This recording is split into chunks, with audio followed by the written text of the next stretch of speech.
Me and the Lord, we got an understanding. We're on a mission from God.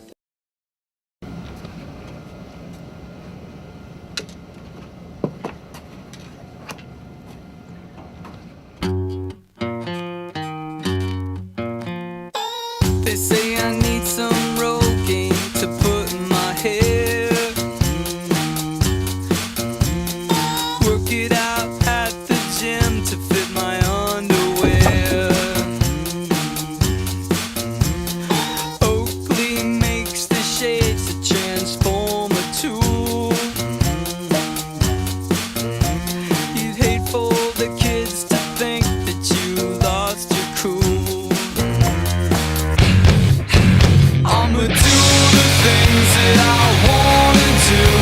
I ain't got a thing to prove to you. I'll eat my candy with a fork and beans.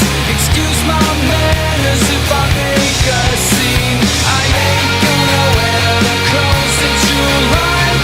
I'm fine and dandy with a mirror inside. One look in the mirror and I'll take a peek. I don't give a hoot about what you think. Everyone likes to dance to a happy song with a catchy chorus and beat, so they can.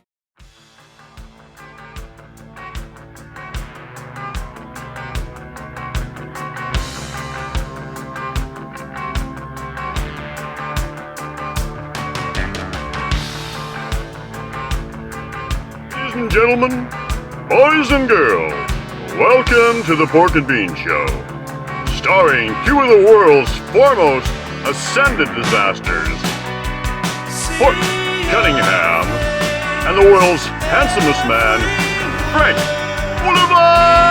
Bean. Sit back, relax, and stay a while, and access the far recesses of your imagination, as far as the universe that you can imagine beyond. And let us introduce you to the world of the Sasquatch people and their message of love, their message of hope, and their message of connection.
I'm actually going to go on, the show too.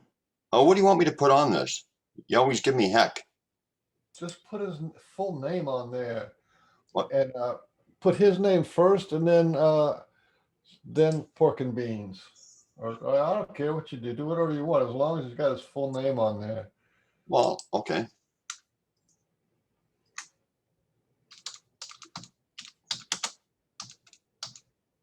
he saw some kind of Mothman thing, you know.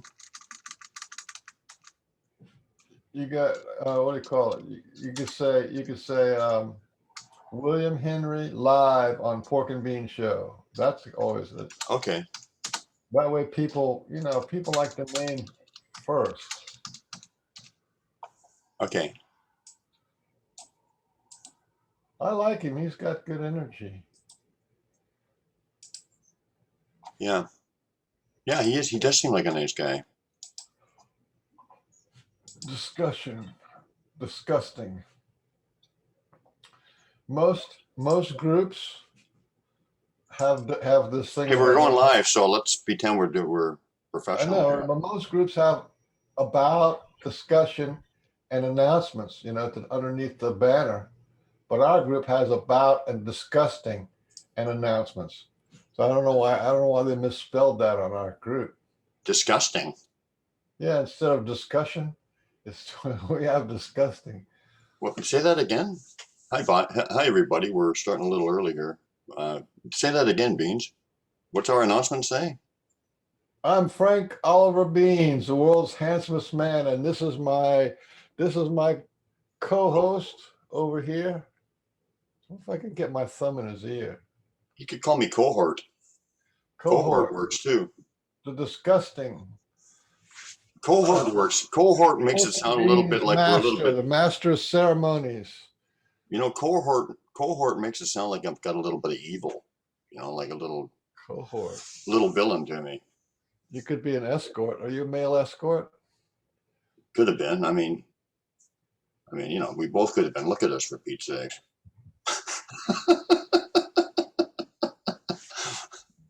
I mean, you know, women are clamoring at your door right now. I mean, you had to change your number how many times a month? I don't know. Actually, I have a couple of stray cats, actual real live stray cats, kind of eyeing up the possibility of. Oh, wait a minute.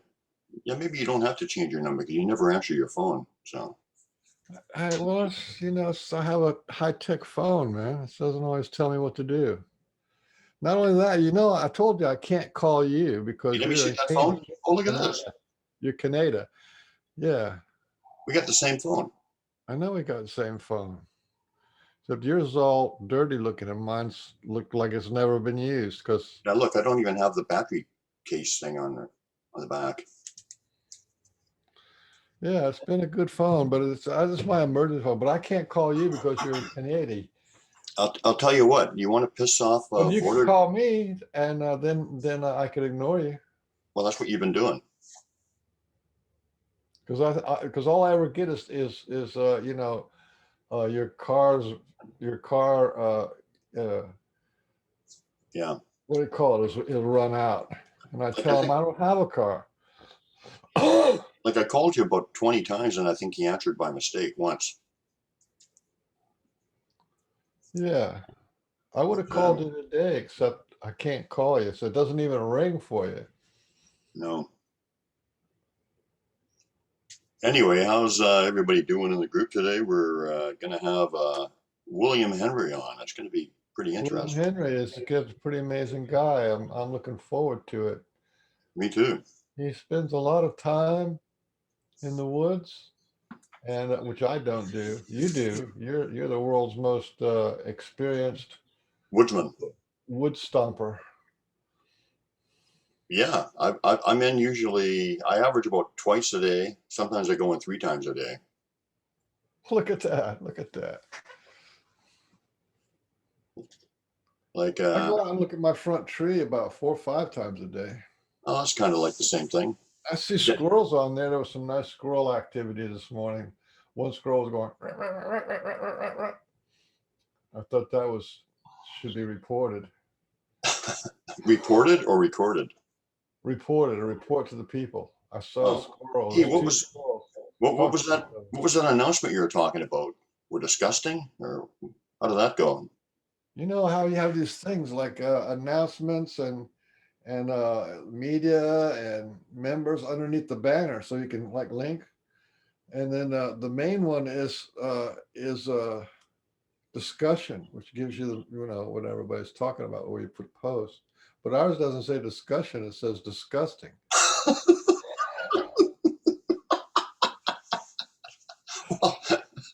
Maybe that wasn't a mistake. I'm sure people would How could concur with that. not spell it right?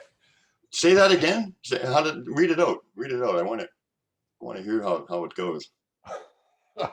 Oh, because it says the Pork and Bean Show has 545 members, and it goes about, disgusting, announcements, rooms, topics, members, events, and media.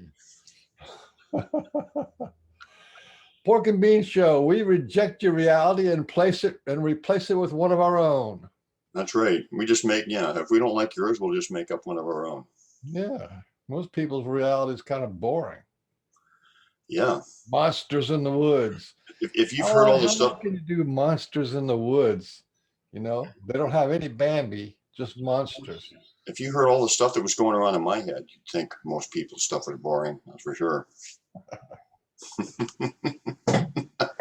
People have every right to, to have tree monsters and rabbit monsters, and they can have as many monsters as they want. That's their reality.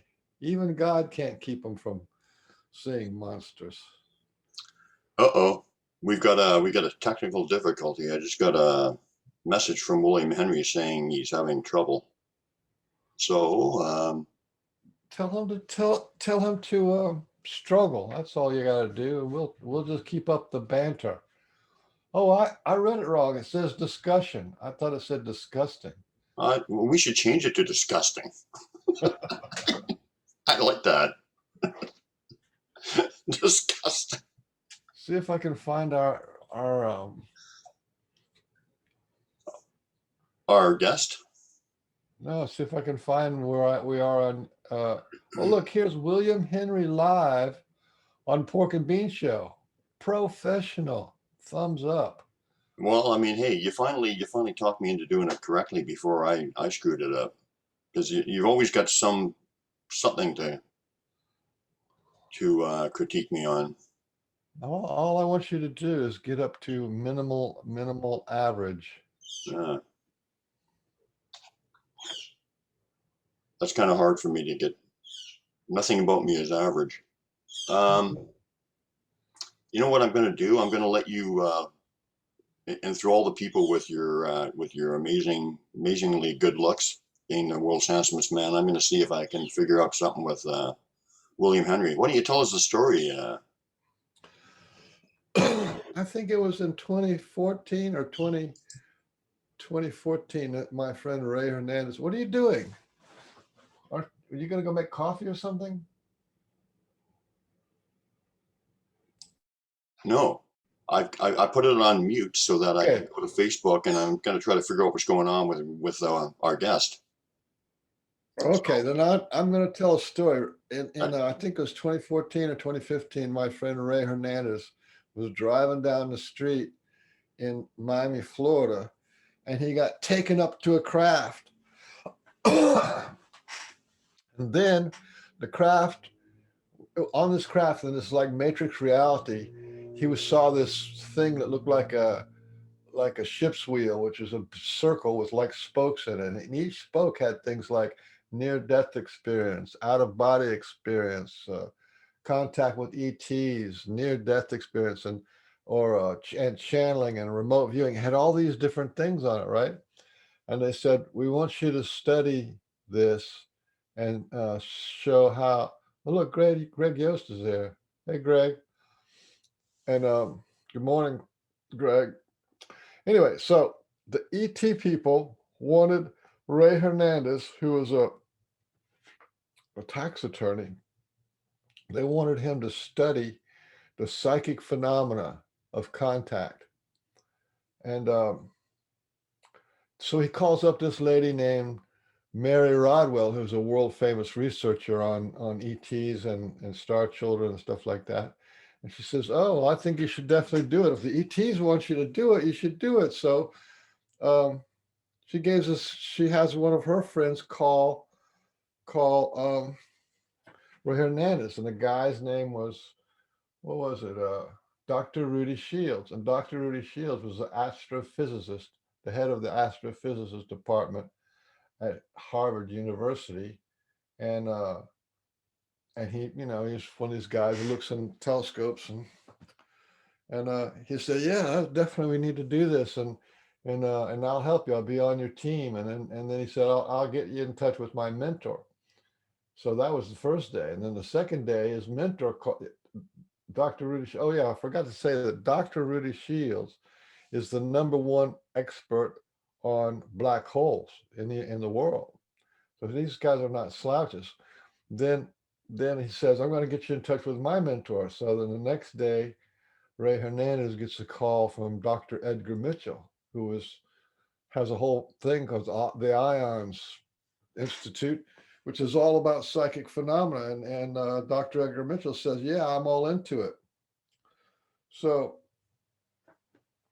they started accumulating these PhDs, and they got all these PhDs who are actually, all of them had contact with extraterrestrial or non-human intelligent beings. So I think this is probably one of the most important stories. That the first thing aside from stopping nuclear weapons and stuff, the first thing, the task that the ET people had humans do was to study the contact modalities, like the out of body experience, the near death experience, the remote viewing, channeling, meditation, plant medicine, all these different kind of modalities. So basically, what they were saying is the woo is the way to go. Is we need to have more sophistication, more understanding, and more depth of experience with the psychic phenomena that we have, because the universe is actually completely psychic, and that's how you connect with the universe. The all one. What the all one is one of the principles of quantum physics says that when two particles are entangled and then separated apart, there's no space in between them. So if one spins one way and you change the spin, they both spin instantaneously. But what they forget to tell you is the entire universe, full of particles and electrons and photons, are all entangled. So basically, you can connect to any place in space and time. Mm. And if you understand how this connection, what do you call it, the entanglement works, that's how the Sasquatch can talk to you in your head, or they can give you feelings or inspirations or chills or whatever that is, because there's no separation. It's not like the Sasquatch is over in the woods giving you experience. They are inside of you, and we're inside of them. And that's profound. You know what I mean? So the ETs and the Sasquatch are on the same page. And this is why eventually down the road, the woo is going to be the main topic of the Sasquatch. Because you got so many people now, they see Sasquatch stepping out of orbs, Sasquatch going into orbs, Sasquatch going invisible, Sasquatch shimmering, all these different kind of invisibility traits. And then, everybody's having something, the hair stand up on my neck. Well, the hair doesn't just stand up on your neck. That's a psychic phenomena. Something that you can't see, hear, or feel is making your whole body electrified. That's pretty much a woo phenomena. Have you ever seen the hair on my head? It stands up on its own. And That's so usually after you sleep. And if you Oh. just go you just lick your palms like this and then go like that, it'll So let me just. Oh, there he is. There he is. Okay, we're going to bring our guest on in a second. William, hang on a second. I just wanted to make an announcement here. Check this out. What Canada just did. This is interesting. Canada just passed a bill that will fine $70,000 to anyone on social media that posts anything hateful. They define hateful as singling out any person or group or any discriminational reason. So in other words, you can't say anything that they don't want you to say, basically. Censorship, once again. Isn't that wonderful? Yeah, I think so. So, geez, how much money do I have in the bank? Well, I can't be getting fined too many times, or I'll be broke. Well, you're not a hateful person. Don't worry about it. Canada just passed a bill that will fine $70,000 to anyone on social media that posts anything hateful. So, in other words, yeah, basically they're saying either follow So if the you say you don't want to get the vaccination, that's hateful, and they'll charge you $75,000 fine.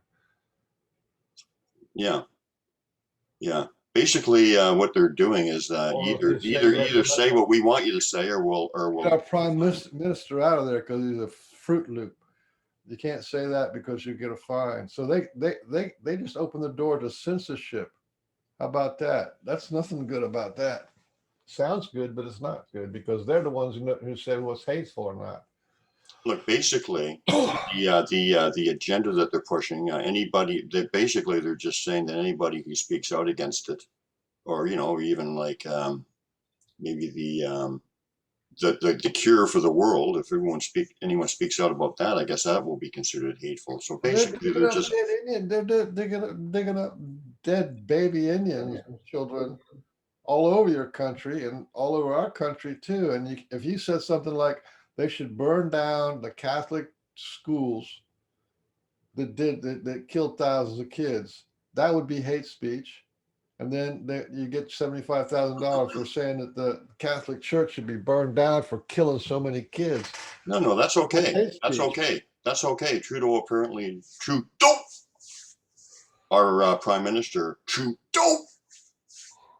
Apparently, he thinks that's okay. He doesn't say anything about that. He just shuts up. He doesn't say anything about the burning of the churches. That's fine. That's not hate. That's just good old eye for an eye kind of stuff, I guess, in his mind. I don't know, but that's what got me kicked off of Facebook for a week. You know what? I probably already got a $70,000 fine coming just from what I've said just on the show here. Yeah. Oh well. Anyway.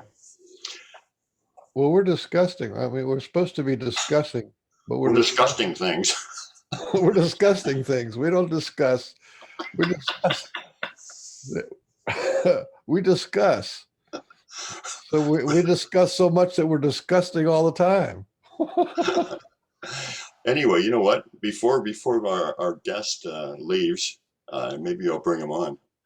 So anyway, hey everybody, I am Port Cunningham.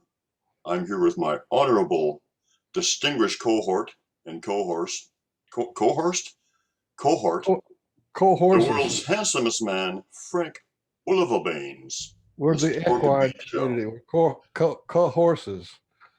We're the equine. You're like an equine, isn't that? Is that some kind of special horse? Yeah. We take quinine and equine. Hey, hey. All right, man. Is he there? No, we still can't hear him. He's got his voice on yet? He's almost as good looking as you. Have your mic hooked up yet, Dave? He's almost as good looking as you. We better get him off of here. I know. No, your mic not running. Dave is connecting the audio now. What do we got here? Oh, look. That's okay. He can do sign language, and we can just be disgusting stuff. Yeah, we're disgusting stuff. You know what? I think I'm going to change that in the group. I don't think you can. Oh. How are you doing with your audio there? He's still trying to connect with it. Oh, yeah. Okay. So anything interesting happening with you? I'm just wondering if he's got that light going on behind him that kind of blanks his face out a little bit. Can you see that? Yeah. Whereas you got a light behind you, and it kind of gives you a halo on your hair, like God is putting a light on you. Well, yeah. Hey, Dave. Hold on a minute. Oh, okay. So all you got to do is you got your mic running. You just got to turn it on. Go to the bottom left corner of the screen and unmute it. Not yet. Not yet. Keep going. Not yet. All right, I hit unmute. You got it. Now you're got Yay! live on Facebook. Hey, Live on Facebook. modern marvel of technology here.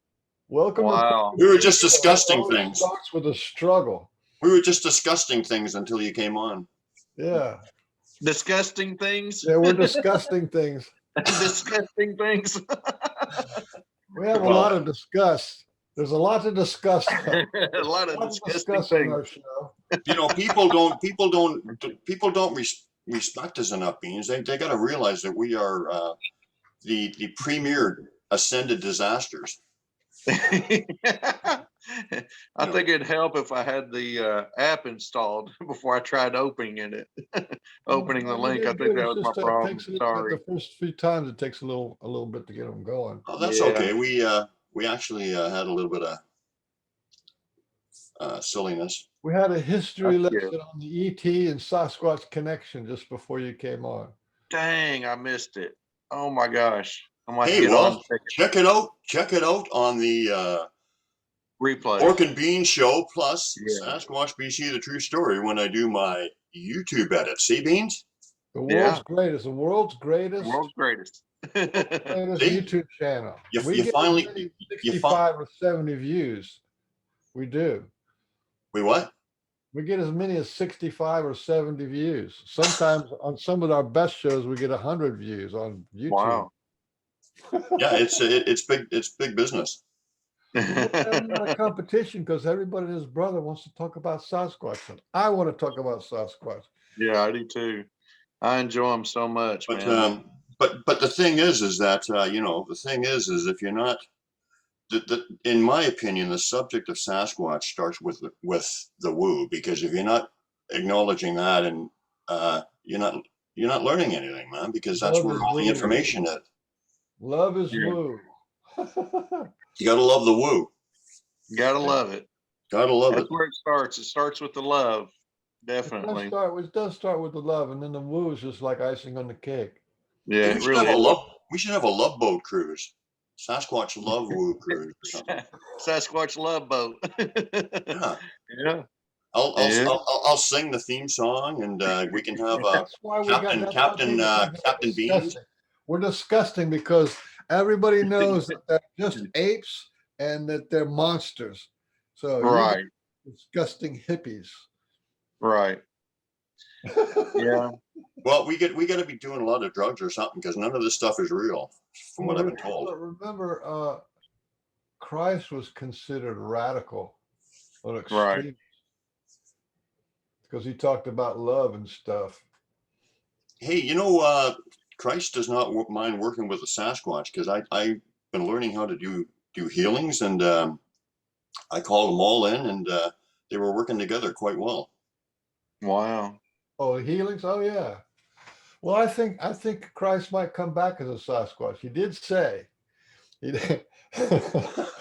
did say, when I come back, I'm going to come back as a thief in the night.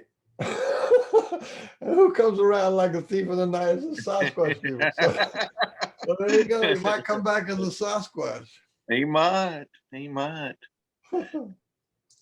So I should tell that healing story, but maybe I don't Why know. we gotta let our guests talk. They tell. I mean, and we could tell everybody like where you're from, and give a little bit of the background story. What kind of land you got out there? Is it hilly or flat? Tell us what's going on. Yeah, it's mountainous. It's ridge and valley topography. I'm in Knoxville, Tennessee. Okay. So we've got a lot of these woods and a lot of areas for the Sasquatch. Like where I'm at right now, less than about 3 blocks away, I took a photograph of one back in November from a face-to-face sighting. And as soon as you take your eyes off of him, trying to get a picture. It's like they disappear on you, but he was still there. And when I took the second photo, I just happened to capture this image of him.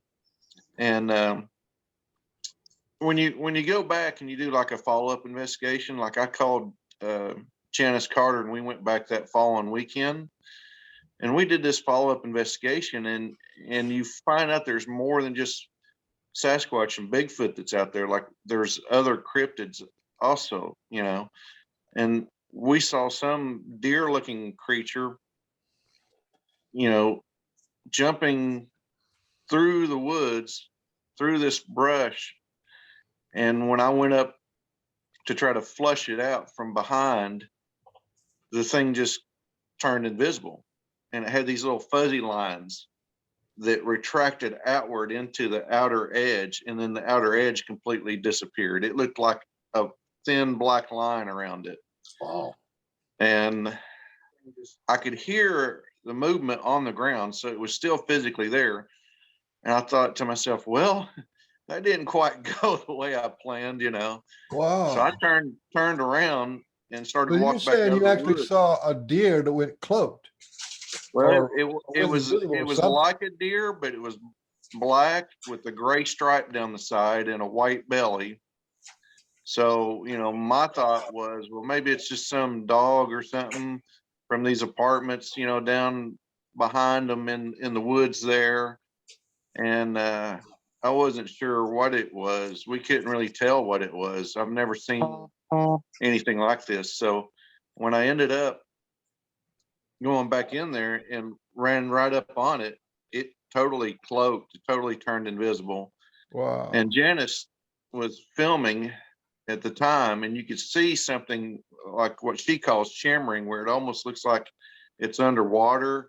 It's got this wavy look to it. Yeah. And it looked much, much larger, like standing up behind me. When I turned around to walk out, and Janice, I heard her say, "It's right behind you, William." And I was like, I wasn't frightened. I didn't even look back. I thought to myself, I was like, oh, great. Now I've made a new friend and it's going to follow me home, you know, like a lost puppy dog or something, you know.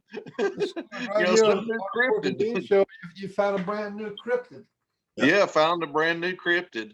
You know, that shimmery thing, Yeah. I've seen the Sasquatch walking right beside me in that shimmery, watery kind of Yeah. invisible form. Like I call it like the predator thing.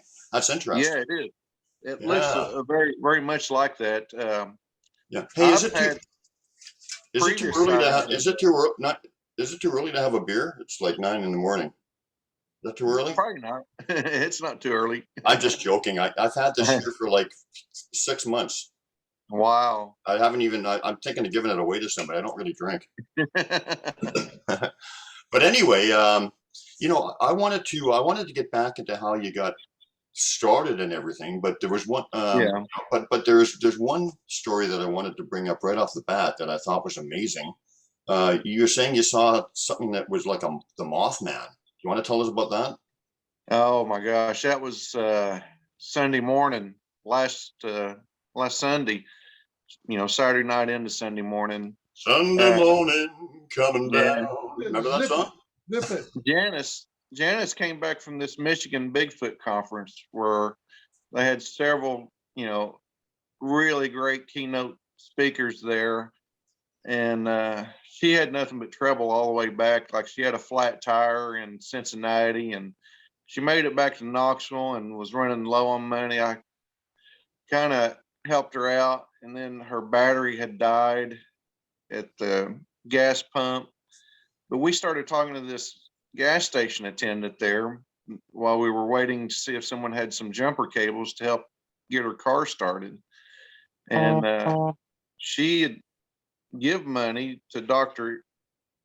Igor Butsev to help him get back to Moscow because of COVID testing. You know, they charge $200 for a COVID test before they'll let you get on an international flight. So he just barely had the money to get back home on with the money and the help that Janice had give him. And I was just trying to help her out in return. And it was one of those situations where we're standing there in the parking lot of this gas station, and I see this really dark figure.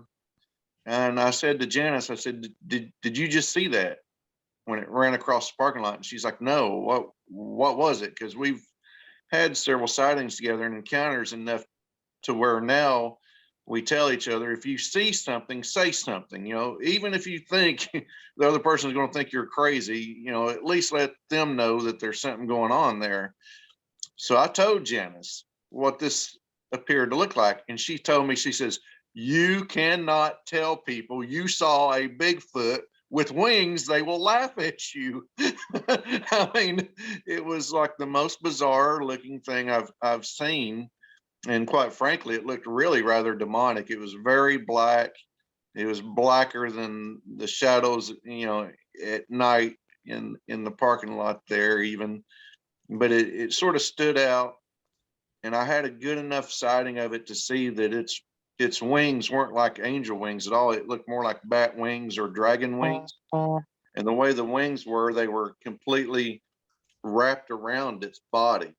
It's almost like as it ran, this figure ran with these real real high points sticking up on each side that came down and just wrapped around itself like this. And you could see the ends of them that it looked, just like a bat's wing or something around it. And so that was like the first probably clue or indication of what we were about to get into there.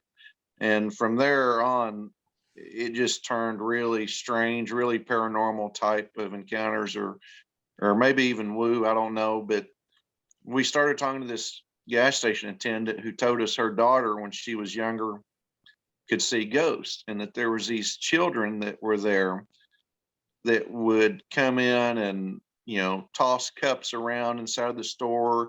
Candy bars would fly off the shelves. And the other attendant, one time when I was in there and witnessed that happen, I asked the guy, I was like, do you see this? Do you see what's going on over here? And he's like, oh yeah, that's just George. And I was like, George? Who's George? And he said, oh, it's just like Casper the Friendly Ghost. That's just our local ghost in here.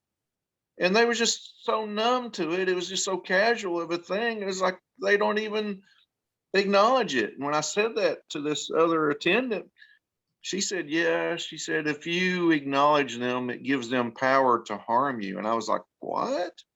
This just sounds crazy stuff. And she said, yeah, there was this like an old man ghost there who would throw boxes and cartons in the stock room at her.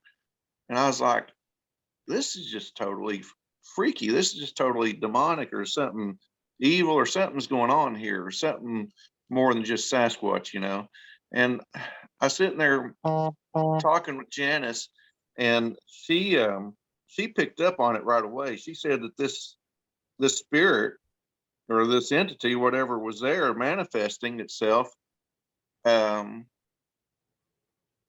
she interpreted as being this old World War II veteran who hated Japanese. So there was this hate involved, and I guess he must have been a vet in a war or something must have happened to him.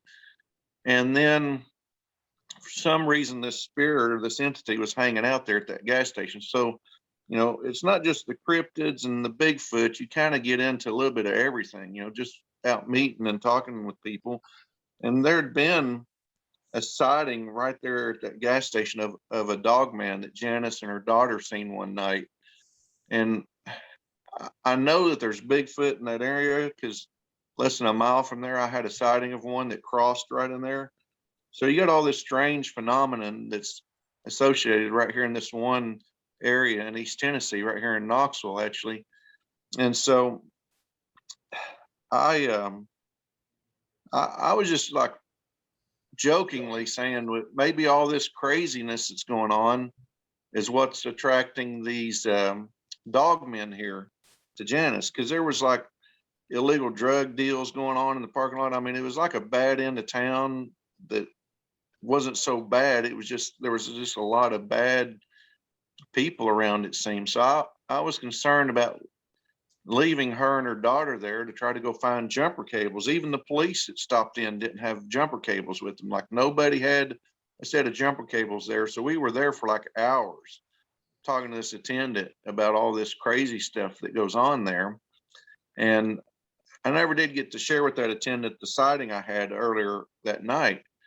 But finally, a friend of mine had just come home. It was his birthday, and I totally had forgotten that it was his birthday.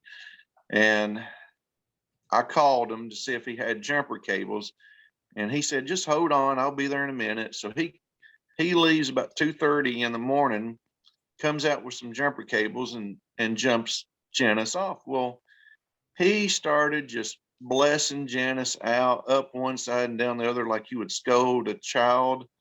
And it was really, really bad. I mean, he went on this tirade for about 20 minutes. And even the gas station attendant said that it was just like totally uncalled for. Like he was totally, totally out of place, totally out of character. And he was making fun of our beliefs in Bigfoot, saying that, you know, you'll always have a friend that wears big red shoes named Ronald if only you believe, you know. And he kept saying this over repeatedly and said, "Well, I love you. I love you. Sometimes the truth just hurts," you know. And it wasn't loving at all. You know, it was made to really hurt Janice and upset Janice. And really, you know, it was really troubling, really upsetting. And then the next day, I called Janice up just to see how she's doing, because she was just all upset, all tore up from it. We ended up leaving that gas station, going to another gas station that morning, and driving down the highway. Janice said that there was like a black wall between us where she couldn't see my headlights. Like everything just blacked out all of a sudden. And she got a little freaked out when that happened and pulled over on the side of the road at another station. And I went on up the highway to another gas station where, I mean, there was a gunshot and you heard the bullet hit just like 50 yards down the road from us. I mean, there was just all this crazy stuff that was happening. And Janice told me, she goes, "I think it was because of her telling that woman about that veteran, you know, this ghost or this spirit that's there, that it took the energy from the battery, like as a way to like get back at her for being revealed as far as what this entity or spirit was that we were dealing with there." And then that gas station attendant looks at us and goes, "Well, I don't know if you know what this is, but I have white witch blood in me." And I looked at Janice like, I don't know what white witch blood is. So we were dealing with her and talking with her, and I think Janice was picking up on far more what was going on than just that one sighting of whatever entity that was that I'd seen. And it turned out that this friend of mine came with the jumper cables. I actually, the next day, remembered he used to have an old model Buick that had some kind of a bumper sticker on it. I wish I could remember what the bumper sticker said, but it said something about Pearl Harbor. And I started to connect that spirit from that gas station that was throwing stuff around inside the station, hitting this attendant with it, that had this white witch blood in her, with this friend of mine's grandfather, who was a very abusive man. He abused my buddy's father, and I think that's why my buddy is in such a place that he's at, you know, and doesn't believe in anything that seems like paranormal or supernatural or even Bigfoot. Even, you know, to him it's just all make believe or fairy tales, but it's something that we encountered that we understand is a very real thing, you know. And it was like, here you are trying to talk to this person, almost like no good deed goes unpunished.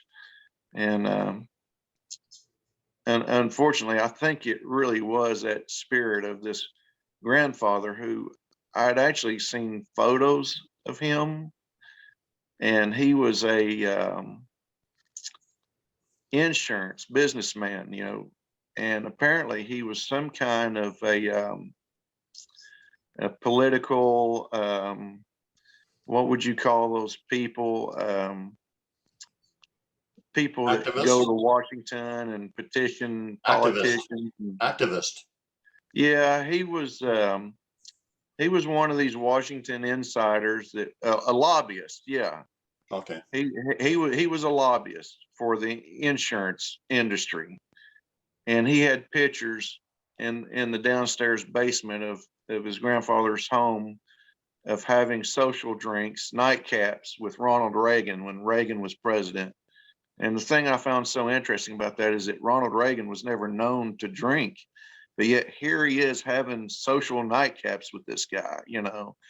And it really started to kind of connect with this spirit that was haunting this gas station in town. So it's stuff that you can't make up such a story like it. It's so far beyond the norm of what people typically encounter, especially when you're talking about Sasquatch. But you learn quickly, you know. I used to say there's two kinds of researchers. There's those that have encountered or experienced the woo or the paranormal, and then there's those that's going to experience it. You've basically got That's two true. kinds of researchers. So, we have definitely experienced, something more beyond just Bigfoot even. And so there is this other realm or reality to them that people tend to focus on the negative or the bad, but there's also the good. And when you're dealing with these spirits, it's important to understand that, number one, it requires you to have some level of knowledge or understanding as far as the discernment to be able to judge between them, to know which ones are good and which ones are bad. It's like everybody wants to say that all these Bigfoot are demonic or they're fallen angels or they're Nephilim, when we're trying to explain to people, no, they're a people, they're just like you and I. They may have some special gifts and abilities that we don't quite fully understand because we don't share those abilities or that knowledge of understanding, but yet we're starting to experience it more and starting to see it more and starting to see them more as being just like us. There's some people that are good, and there's some people that are certainly bad or even evil even. And this other aspect to this knowledge that's being revealed, like whatever this winged creature was that Janice said, you can't tell people you saw a Bigfoot with wings. They'd never believe it because it's so far beyond the norm of what's being shared or being talked about that even Holly asked, could it been something like the Jersey Devil that I saw? Like she was asking questions about its appearance even before all this other stuff began to unravel and unveil itself. And so I was just really, really thankful after that encounter that we were able just to get through it. And we'd planned to get together today, but Janice actually had to work. Hopefully you guys can get her on the show and talk to her and get her side too. Like I've got pictures of us together, but I want to wait and save them to share when maybe we can both be on, or get Janice to be on the show and get her side of things, because she's real sensitive. She's real gifted. She's real in touch or in tune, intuitive type of a person where she can really dive deep into understanding just the dynamics of what's involved in. Like recently, she's had to deal with what's called a goat man. That was a sighting that was from a couple of fishermen that were down on the lake here, and near Madisonville, Tennessee, where Janice is from. And it was a co-worker of Janice that told her about this sighting of what we call a satyr from Greek mythology, because that's the closest image or comparison to what this guy described encountering. And so, you know, you find quickly that there's other things besides Bigfoot that's out there. And everybody wants to jump to conclusions like the missing 411 that, well, it must be Bigfoot that's taking people. Well, not so quickly, you know, because if you think about it, the Bigfoot have been here much, much longer of a time than what we're even aware of. But yet there's such a shy, timid giant, like a gentle giant, that, you know, when you do encounter them, most times they tend to run from people, you know. But then you discover that there's other things out there as well. And I think that's why the author of that Missing 411 series, he doesn't come right out and tell you what it is that's causing people to disappear in these national park areas, which right here near Knoxville in the Great Smoky Mountains National Park, he found that it was like one of the second highest cluster areas in the country for missing people right here I in got no basically love for that our guy. backyard. I got Yeah. no love for that guy because he's playing around with words and hints and innuendos. And there's Yeah. so much stuff out there, black military and evil Right. stuff going on out there, and slave trade, sex trade, Yes. child trafficking. You got all that going on that he says nothing about. And he's Right. supposed to be this big shot, you know, detective. It just feels He's rotten actually to me. speaking today in Gatlinburg at a Bigfoot conference right now. And he had his one and only sighting of a Bigfoot up there in the Smokies with Scott Carpenter.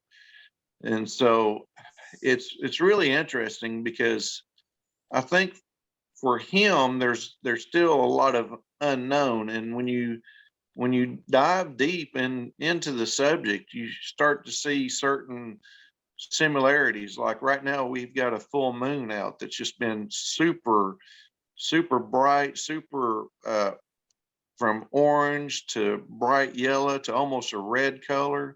It's been really, really cool at night, getting off work and seeing this full moon out. You know, it's almost been like sunrise in the early mornings, you know, as it's setting in the sky. It's been so bright at night. And one of the things they found is that that's when those cases he investigated, that within 4 days before or 4 days after a full moon, 100% of those cases occurred during that time, with 90% of those cases occurring on an actual full moon. So that's something that I don't think a lot of people consider or correlate to this phenomenon of the missing people. Does it have anything to do with Bigfoot? Well, it seems to indicate it's got more to do with the moon cycles, you know, or maybe some nocturnal creatures like what me and Janice have started to encounter that are burrowing underground that come out to feed at night and to hunt. So if you're dealing with some other type of creatures or animals that also have a paranormal aspect to them or the ability to cloak, then you're dealing with something more than just the Bigfoot. You know, you're actually encountering things that exist out there in this world, just such as that evil that we know exists. But if there's evil, then there must be good. And if there's good, then surely there's a God that created that good, or that good comes from, you know, a good God. And when you encounter these situations or these frightening encounters, you know, you quickly turn to call upon that God, you know, and in situations like that to actually save you. And if people want to say that all Bigfoot are evil or bad, I don't think that's an accurate portrayal of them. I think that's what's feeding a lot of these movies and book sales, is the fear. But yet God says in the Bible that the fearful shall not inherit the kingdom of heaven. In other words, you can't go to heaven if you're fearful. That's like the very first thing that it warns against, before it says no murderers or adulterers or idolaters shall enter, it says the fearful shall not enter. So when you start dealing with this evil, you have to quickly, deal with that fear that it can often create. And I talked to Janice. I said, Janice, I think what happened tonight was trying to get us upset, get us emotional, and feed off those negative energy. Like it was literally like a host sucking that life energy through fear out of us and those negative and dark emotions. So whatever was manifesting, whatever was going on, whatever that was, it was really preying upon that fear and that evil. I think that's why the Sasquatch don't want to have anything to do with someone that's fearful of them. I don't think that they want to interact with you if you show fear. And this last encounter I had previous to this, like just 2 weeks ago, I was out trying out a new night vision camera in an area just in the county, just north of Knox County in Anderson County, near a local dam area. And the warning lights come on, the water's starting to rise. They're starting to generate power from this hydroelectrical dam. And there's a fog and a mist rolling off the water, and it's really eerie. It's really creepy. It'd be real easy to give in to a fear, not knowing that anything is even happening here. It's just a real scary looking place, I guess, at night. And to be there alone and in the dark, people are often afraid of things that they don't know or that they don't understand. I think Sasquatch is one of those things. I think that's one of the things that's driving people to say things like they're all bad or they're all evil, is because of their fear, because they haven't dealt with that fear within themselves to be able to develop a relationship with the Bigfoot beyond that. And so what I've tried to do is to try to push back that fear and move forward beyond it to develop that sort of relationship. And it's almost like these Bigfoot will interact to a degree with you to test to see if you're fearful or not of them. You know what I mean? And to see if you're worthy of further contact or further interaction between them.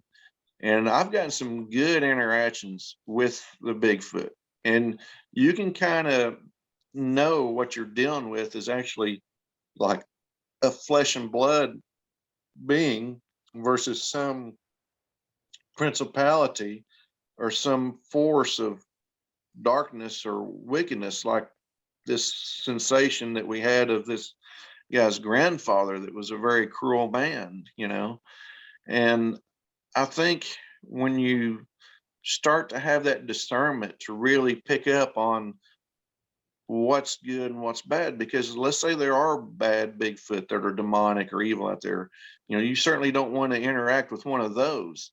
So you want to seek out the good in anything. You want to look for what's good, and oftentimes evil will mask itself as being good, or the devil comes as an angel of light just to deceive, because evil's not going to come out and go, boo, I'm the big bad boogeyman, ha, they're not going to come right out and tell you that they're bad. So I kind of look at it as though, let's say if the Sasquatches were compared to sharks, you wouldn't say all sharks are demonic. Nobody says that. And if they're just another creature that God's created, or another being like us that's part human, certainly they're not all demonic, even if some could be demonic, just like some people could be. It's almost like not all sharks eat people, but then again, maybe they're not hungry, Maybe the Bigfoot you're dealing with, it may not eat you or harm you, but maybe it's not to that point yet. So you have to have a level of knowledge and understanding of discernment when you're dealing with these things to know how to judge between good and evil. You have to set your mind to determine that, the Bible says. So I think for me, spiritually, getting to know the Bigfoot and have those close interactions and those God-like encounters where you get that, what Michael Harrell called that God energy, where it come down my back and neck and it felt like this tingling. While I'm sitting there with my new night vision camera, sitting there below the dam, watching the fog rolling in, taking some pictures, did a little audio, and I thought it was just the dew dripping from the trees. I had a Bigfoot come right up out of the woods. I got it on the recording where you can hear the footsteps, and then a stick snap, like a snap, like a break, like it stepped on it, and then more steps coming down from behind me out of the woods. And I never heard it go back. So, I mean, it could have been right there with me, totally invisible or cloaked, because I've seen them transition from being invisible to be visible and then go right back into invisibility. And it's just an ability that's innate to these Bigfoot that God's created. He's, allowed them to have those type of giftings and stuff. So I look at it as a part of their metaphysical DNA. The fact that they were angels in the beginning that God created before they came to earth and created giants with the mixing of women and the Nephilim. It's real interesting. The Bible even does not call them demonic. It does not call them fallen angels even. It calls them the sons of God. And yet we know who the only begotten Son of God was of the Father, which was Christ. But who are these other sons of God in the Bible that's plural? Well, naturally, it's those fallen angels. But the Bible doesn't call them that. It calls them the redeemed of the Lord through that bloodline of Christ and Christ's sacrifice of blood on the cross that paid for that price of redemption to redeem them from the fall. And I see the Bigfoot as being kin to none other than Esau, who God hated because he sold his inheritance. He despised that which was of God and God's anointing. And it was passed from Esau to his twin brother Jacob, which Jacob was transformed from the deceiver, okay, to Israel. God gave him a new name. So that's where ancient Israel comes from. And I believe that the Bigfoot comes straight out of the Middle East from a mixing of Esau's bloodline, because it says that Esau was a hairy man. And I think that you can follow that bloodline all the way back to the land of Nod and the other people that the Bible mentions in science and in the fossil record, all the way back to Cain and his descendants. And so just as God put a curse on anyone who harms the life of Cain, I've seen and dealt with curses with people who have harmed a Bigfoot.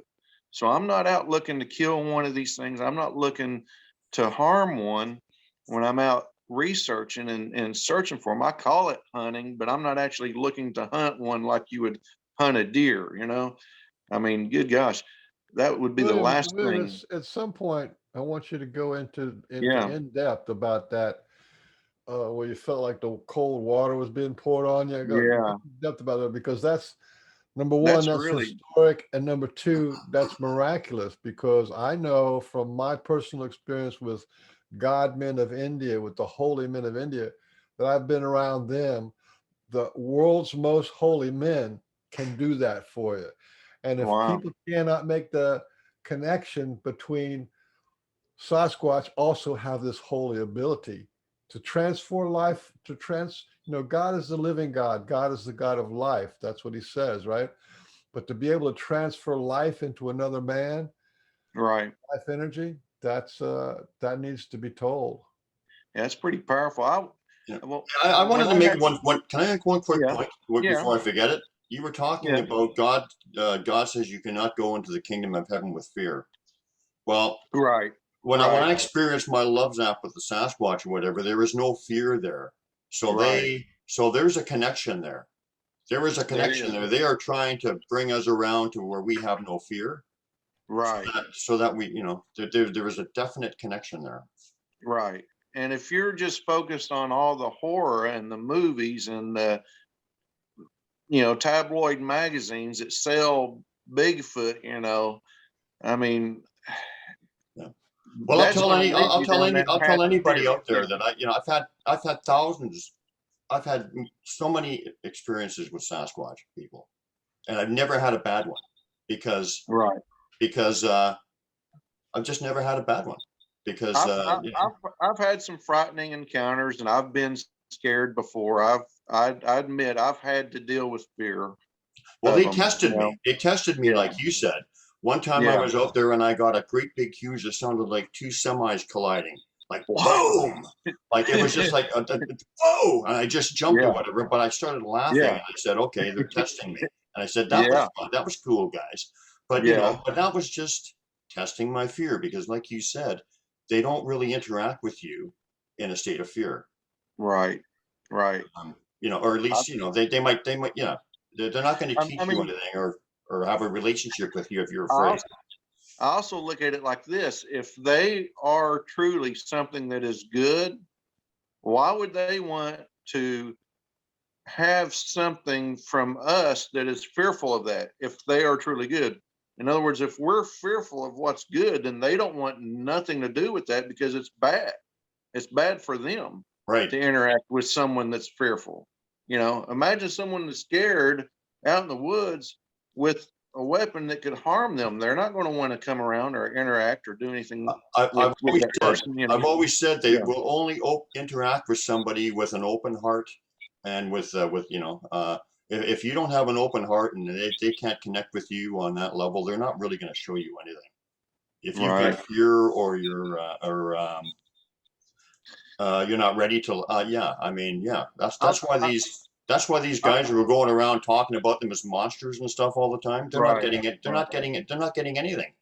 Not No, getting a damn no, thing because they're not even getting they're not sightings. interested in showing them a damn thing. No, no, no, they're certainly not. And really, it's almost like the Sasquatch, even themselves, are teaching us about ourselves, our own early history of humanity, and our early human origins, and that we too have those shared abilities through that metaphysical DNA, through that 100%. knowledge.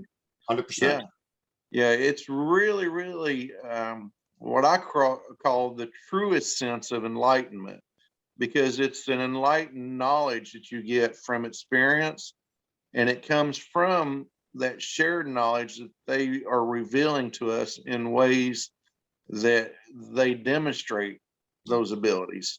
Yeah. And so when I look at, like, for example, the prodigal son that returns back to the father, I see that as being that bloodline ancestry of Esau that returns. And of course, the natural son was jealous and envious of it. You know, these people that want to say that Bigfoot are all evil, I think they're really jealous of the ones that are having the real encounters that's revealing the truth, because they're not getting that interaction. They're not getting that same knowledge and same understanding about how these In some things cases, I have think that some of them ability. just don't know any better. They just don't get it. They just don't Yeah, get it on any level. right. Some of them might be jealous because why aren't I getting that? And so they're trying to deny it. There is some of that, but I think some of them just don't get it on any level in any sense. The Sasquatch definitely are a people. They definitely have a language. They have a writing, even. They have a culture that has been researched and studied by anthropologists. And I could let Janice go further into it than that, because she's worked with scientists and these anthropologists from around the world and around the country, even, like renowned anthropologists, people that have gone to like these remote corners of the earth where they'd never seen a white man before, and they study these primitive cultures and tribes, their language, their religion, their everything, that is involved in that. And so they've applied that science and that study to Sasquatch. And they've gone out with Janice before and had these close interactions. I mean, I remember Janice took me to this one spot where I had one of my earliest sightings, and told me this story where she had all these scientists with her. And she went up there in the mountains and made a call and told me about how Dr. Igor Butsev was bent down tying his shoe at that moment she made this call. And suddenly the mountainside just erupted with this just rumble and replies back from the Sasquatch that were there. And she said, poor Igor, he's sitting there tying his shoe, and he's like, oh my God, oh, he's just like so shocked and so ecstatic, that this response that they gave back to her. And Igor has gone from being a complete atheist, a communist, to now being a Christian. I mean, I believe he was a co-founder or had a share or part in the Darwinian Museum of Evolution in Moscow. Him and this Dmitry Bananov, which Janice could talk more about that. She's met these guys and knows them really well. And it's just been a pure joy to get to be invited by them to share in research and be a part of their field investigations and stuff, and go out and report back on these encounters and stuff with them. And so what they're learning is that they're people, they have a language, they love their children just like we do. They mourn the loss of loved ones, they weep, they cry, they have joy.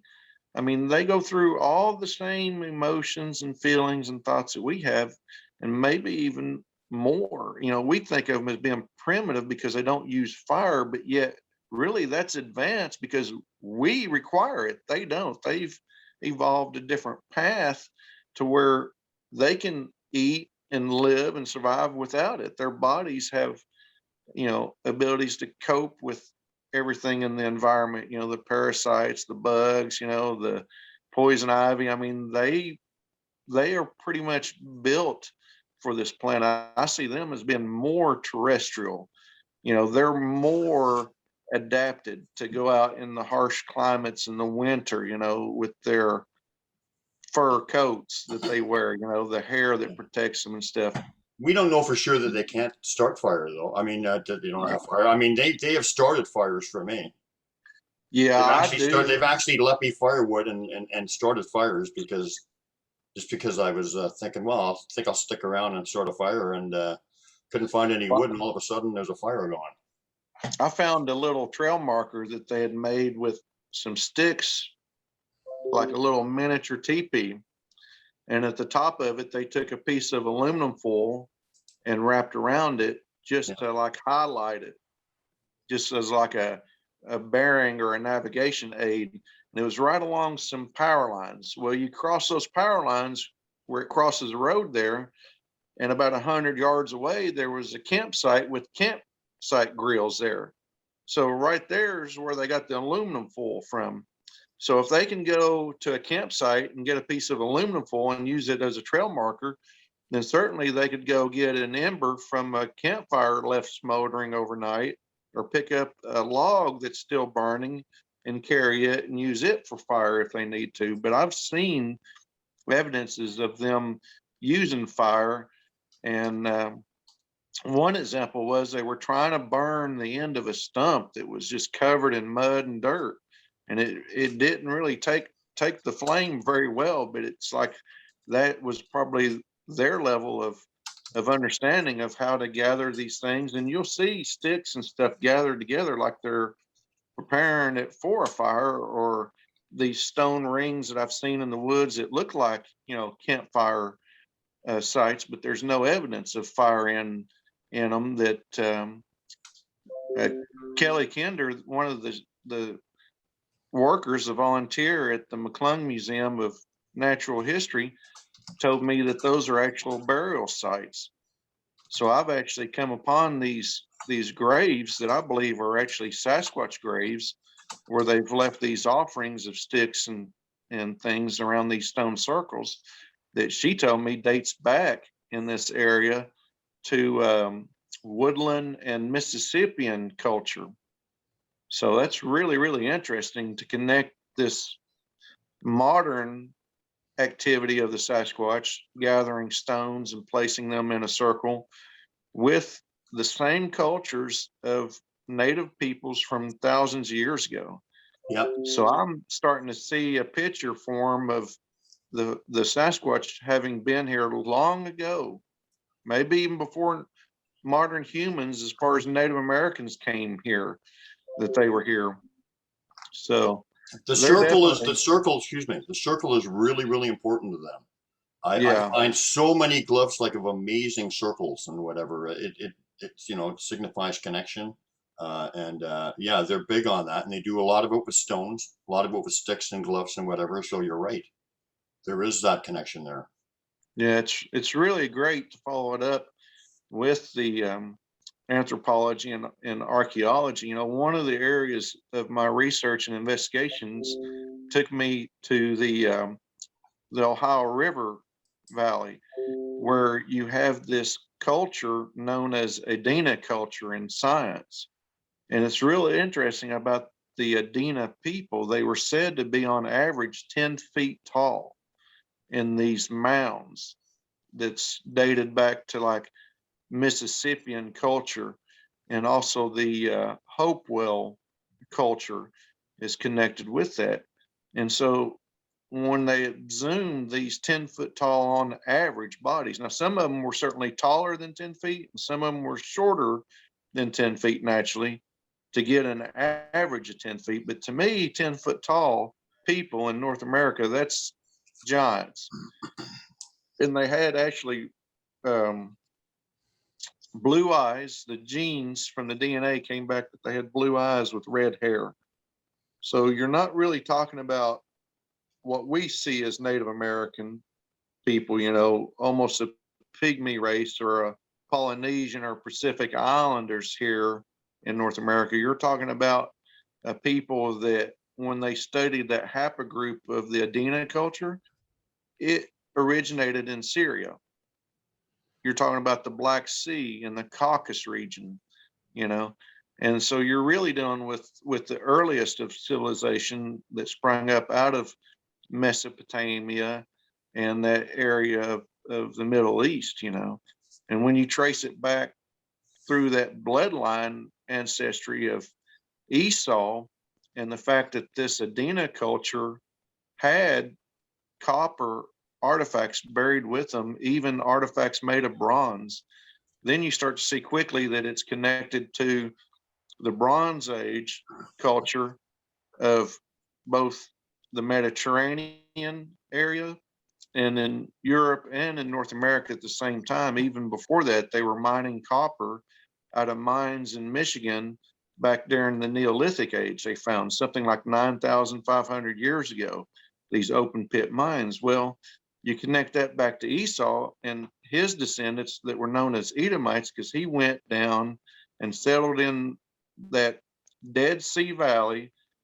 They're on the opposite shore from Israel into Jordan, what's today modern Jordan, that was known as the land of Edom at that time. And Edom was rich in copper mines.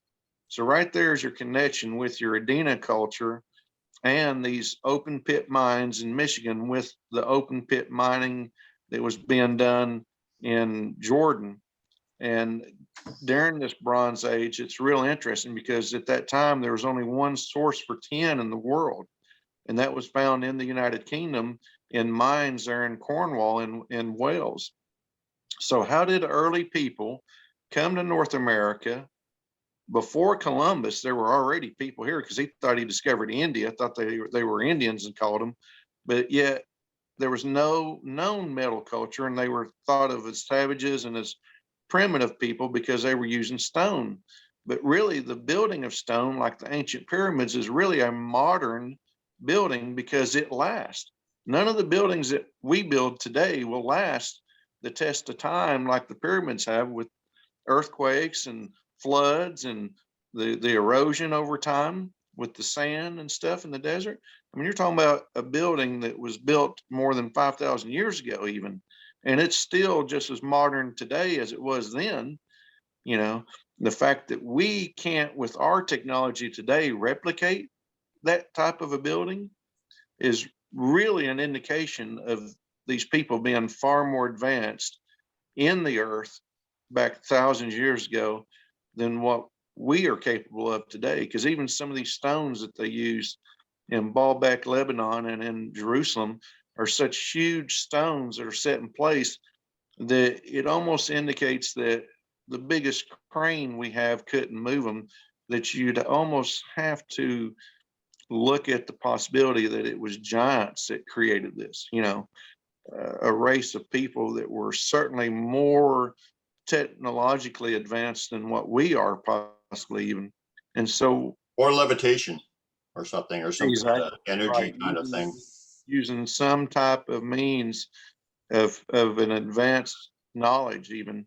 So it's really interesting when you go back through that archaeological record with being a part of this hominology group, which is a new social science of early hominids, and they connect that to the Bigfoot as being a possible link to those early fossils that we see of bipedal, upright walking, human like, maybe proto-human even. So the fact that you have science and then you have the Bible together, that's two things that don't often coexist, because you can't have something bigger exist for us to evolve from. So science back in the 1700s started to turn away from the research of giants that were being found in North America, and the Smithsonian that covered up these artifacts and stuff of bronze and copper and this early metal culture that existed, thousands of years before Columbus came here. And what they did is that they knew that there was cross-continent trade between Europe and North America, that these people,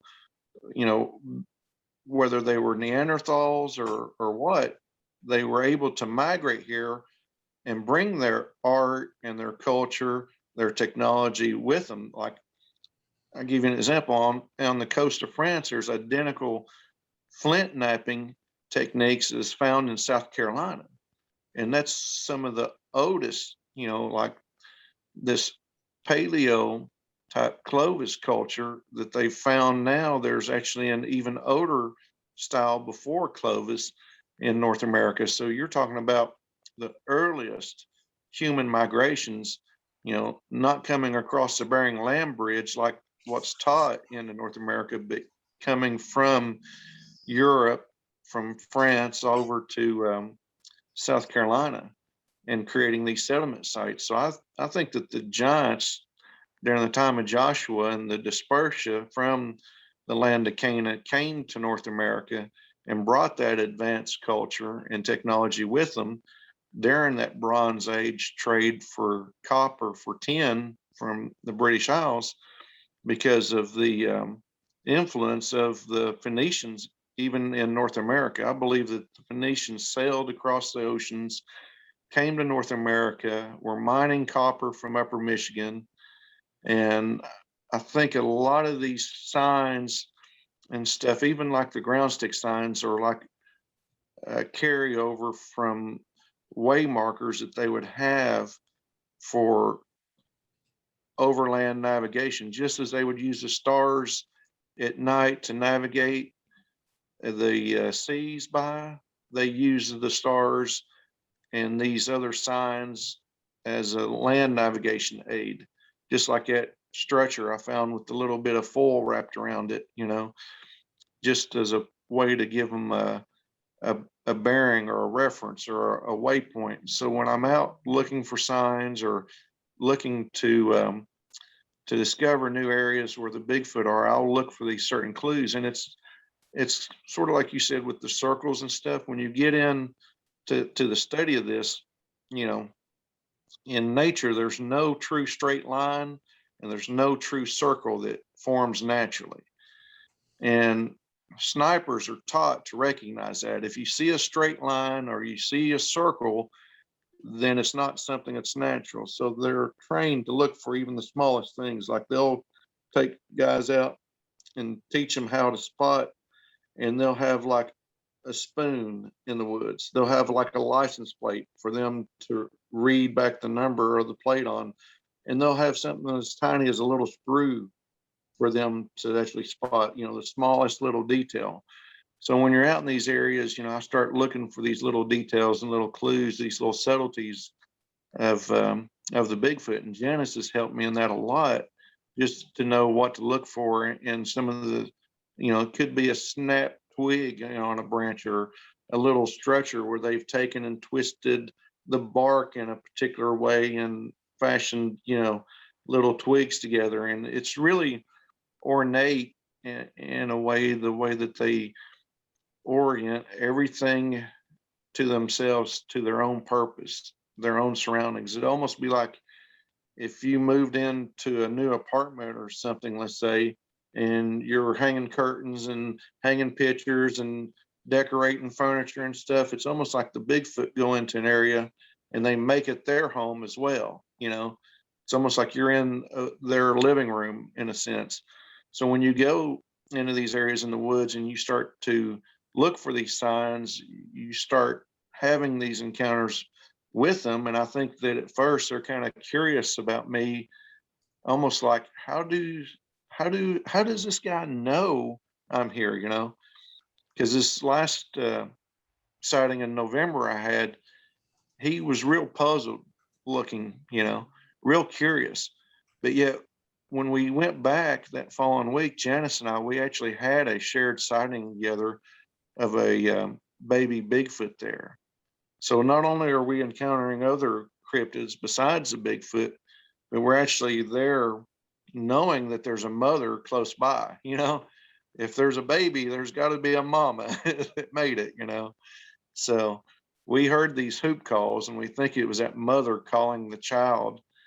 It was just really an awesome sighting to get to share. And hopefully we can get Janice on here and get her to talk more about it and share her sightings and encounters. She's had a lifelong life with Sasquatch, and she has been one of the key proponents to them being a people, even, and really pushed back from the apers and the ape camp people, and certainly Well, so are you. Yeah. You're pretty good. You're doing pretty good on this show with just showing more of the depth of the humanity and the spirituality. That's people need to know. People need to know Yeah. that. And we talk about the fear aspect of them too. I admit I was scared. I'll admit I was fearful of them. When I first got into research, I didn't know if they were apes or if they were human. I didn't have a clue. And when I first started studying the dermal ridges and the dermal ridge pattern, I quickly came to learn that there's only two mammal species that have those dermal ridges in their feet. And that's humans. When they're born, we have those dermal ridges in our feet, and other primates. So I knew from that first sighting encounter that I was either dealing with an ape or a human, one of the two. So that started me down the path of research and looking at the morphology of the foot and the fact that apes have almost like a separate thumb in their foot. And when you look at the Bigfoot, it's shaped like ours. So to me, they're human because they have a foot that's human and not an ape. And that was like the biggest clue that kind of taught me more about them. And then you go further from that into like the language, hearing them speak. And I've heard them mimic other animals and other calls, which to me, that's a covert language, like code talkers, like the Navajo or something, they're speaking in code when they're mimicking these other animals. And so we might be in the woods and not even recognize that. Like I had an encounter, and I've got some pictures I can share, but at this one encounter site, this Sasquatch was mimicking the sound of trees squeaking together, rubbing against each other in the wind. And I said to my buddy, I said, how come we're not hearing that tree squeaking sound right now when the wind was blowing, And it was just so comical because, they can be so covert and fly under the radar and be right there next to you and you not even realize that they're there. Their abilities to cloak and be close to us and yet remain hidden. And most people wouldn't even pick up on those inner senses or feelings, you know. Me and Janice joke a lot about how I get this sudden release of my bladder feeling. You know, that I've kind of used that to recognize that there's a Bigfoot nearby when you have those sudden encounters. And I think a lot of times I'll experience it when I get too close to one, and it's like a sudden reaction that causes you to have to stop what you're doing. We might have been so close to one time, we might have been even standing on its feet, because it literally was standing there and went and we just jumped back and looked at each other, me and Janice. And I said to her, I said, "Did you just hear that?" And she's like, "Yes." "Where'd that come from?" And I said, "I don't know." I mean, I was looking up on this bluff up above and looking all around down below, and we were on this mountainside where we'd had a previous sighting of 2 Sasquatches that called out to Janice. They actually called out asking her name, and she could tell you even more about that. Even I think she was communicating through telepathy with them, like talking back to them, to where she was able to identify what clan it was and called them the Red Hand clan, and said that that was where the wife of Fox, Sheba, came from. So it's really great to get to go out and have these interactions with these individual Bigfoot, that some of them I'm starting to learn their names even, or nicknames, from Janice. So, and apparently they must know my name from what Janice told me of her coworker that lives about 9 miles from her, because he heard in plain as day English one of them say, "It's William, I've got to run." And we were actually driving by down the highway at that time. And so that was like something that really tickled me, the fact that this Bigfoot was like running to the location, thinking that that was where we were going, 9 miles up the road where Janice lives. You know, "It's William, I gotta go." You know, and takes off running. And he said he was making these hoop calls, whoop, you know, as he ran further and further away. Every so far off in the distance, he would hear him calling back to the other group of Bigfoot there. So certainly, you know, they're Why don't you give a little bit of a background on Janice? She's kind of like a major player, and I mean, and not everybody knows her. Most people should know her, but not everybody knows Yeah. her. Just give a little background on her and her history. Oh gosh. We got hours. Don't worry about it. We got plenty of time to talk. I met Janice back in August of last year, and I had some pictures of the Bigfoot, and I showed them to her, and I even had a video of one of these Bigfoot that I'd accidentally erased, but from memory I'd taken and drawn a sketch of them. Well, I showed that picture to Janice, and Janice looked at it and she says, "That's Blackie." She goes, "I know that face anywhere. I'd recognize that face, you know, for sure." And she later told me how nice it was to have that picture, just because now she has a picture that she can put with that name, you know, to associate it with. And I did this drawing and this sketch and enhanced it since then and showed it to Janice. And I had several different renderings of them. And there was one that I wasn't quite finished with, where I had a bunch of different colors added to the face, trying to color in the sketch. And it looked all blotchy and everything. And Janice said of all the sketches that looked the most like Blackie, this Bigfoot. Now this particular Bigfoot's sort of like a rogue. He's sort of on the fringe of the society from this other clan. Even he's almost like an outcast, like a ugly duckling or sorts, you know, the black swan of the family or something. But he's got a bad reputation. He actually likes scaring people. Like, he literally enjoys coming up, sneaking up behind you and scaring the holy bejesus out of you. I mean, he thrills off that. He gets a joy out of it.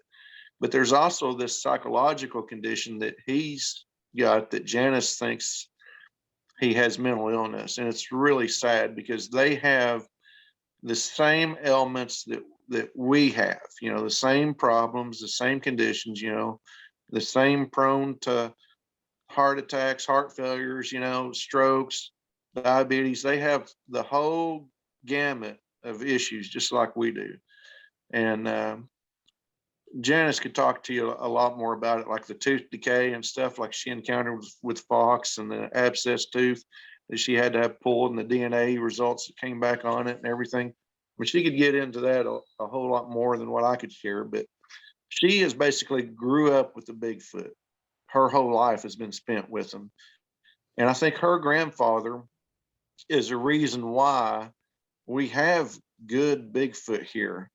I mean, if people want to say they're all demonic and all evil and don't want to recognize that there's good in them as well, just like there is in people, it's almost like they haven't set their mind to discern yet between good and evil. It's almost like they're saying all sharks are evil, even though not all sharks will eat you, but it may just be because they're not hungry. But to me, I look at it as though it's almost like these Bigfoot, in order to determine what's good in them, you look at yourself. Well, what do you find good in me? Well, there's nothing but Christ in me that's good.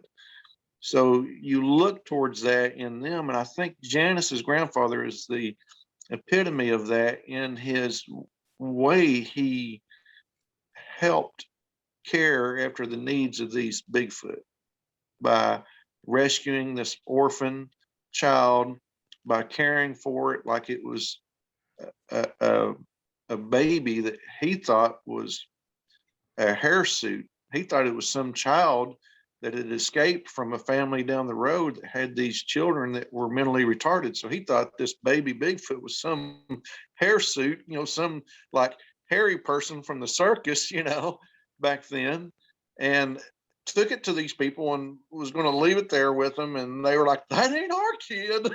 That's not one of ours. Because back then, all people knew to do is just lock them in a room. There wasn't like places for people to go, to get help or anything, or places for them to stay in, and the families were left with the burdens of, raising these children with, disabilities and stuff. So he started to feed this baby Bigfoot by taking dinner plates out to the barn where he had them. And they asked him, why are you taking all this food out there for? And he said, well, I'm feeding my pet Fox. So that's how the Bigfoot got this nickname Fox. And when he grew up, into an adult there on the farm with Janice, I guess Janice's early memories of Fox is when she ran into the back of his leg and thought she said she didn't remember that tree being there in the field when she ran into the back of the legs when she was probably just a very, very young girl, and looking up in just this bewildered state of stare into this Bigfoot who's looking back behind him, looking down at her like, what are you doing there, little one, And so Janice, she would skip school and go hang out in a tree all day watching the Bigfoot, observing them. And really, she started the research and started the study, and says that a lot of these scientists learned from her, even, that have given her credit now for their understanding that they're a people, that they have this culture, that they've got writings. I mean, she's really been the pioneer behind that, and really been influential in the Bigfoot research and the Bigfoot study. And that's something that I've been helped with tremendously, in knowing that I've been dealing with some of these same distant relatives from the Carter farm, from her grandfather raising this Bigfoot there as a child. And I think really, without knowing it, without ever reading this book that Janice has been working on, that she's published just a few, Xerox copies of, without ever having seen that book or manuscript. When I first met Janice, I told her that I thought that they were Edomites, these descendants of Esau, this hairy man from the Bible. And she says, let me show you something. She went and opened this book up to this page, and right there in print, her grandfather believed the same thing. And I thought about it afterwards. I thought, how did he know that about them at that time back in the 50s? Because that's not something that, you're going to be able to go to the library and research or get on the internet. You know what I mean? That's not something you just go through the yellow pages and find out, especially back then about Bigfoot, So if he understood back then that they were a people, that they were a descendant of Esau from the Bible, then clearly that paints a different picture of what kind of an individual and a man that he was. And I think he labored unto those Bigfoot, like all the way up. Janice told me the story about he was basically on his deathbed. He was sick and ill, and he got up out of bed to go make sure the Bigfoot were fed, to feed them. And me and Janice got to go to the grave site there, and Janice told me about how when her grandfather died, she realized that there was more of a connection with the Bigfoot and this seemingly, paranormal aspect to them, which I think is just metaphysical. It's just a part of their gifts, their natural gifts and abilities. But she found a vase that she had put there on the grave in that feed bucket back at the farm, where they had gone to the cemetery, taken that vase and brought it back and put it in that feed bucket just as a way to remember her grandfather. And I think he really ministered Christ to these Bigfoot and shared the knowledge of God with them. The Bigfoot went to the grave to pay respects. Yeah. That's an important clue. Yeah, it really is. I'm so glad you're talking about all this, because I just want people to hear that with Janice Carter, there was 4 generations of humans and 4 generations of Sasquatch have been living alongside each other and helping each other. That's profound. People need to put that on their list. Okay, there's all the scary stuff, right? But there's also unbelievable family compassion and love for each other that can go for 4 or 5 generations. So that's definitely a wonderful story. It really is, because it really shows you that not all Bigfoot are evil. Just because they're big, tall, hairy, and scary, not all of them are big, bad cookie monsters or something.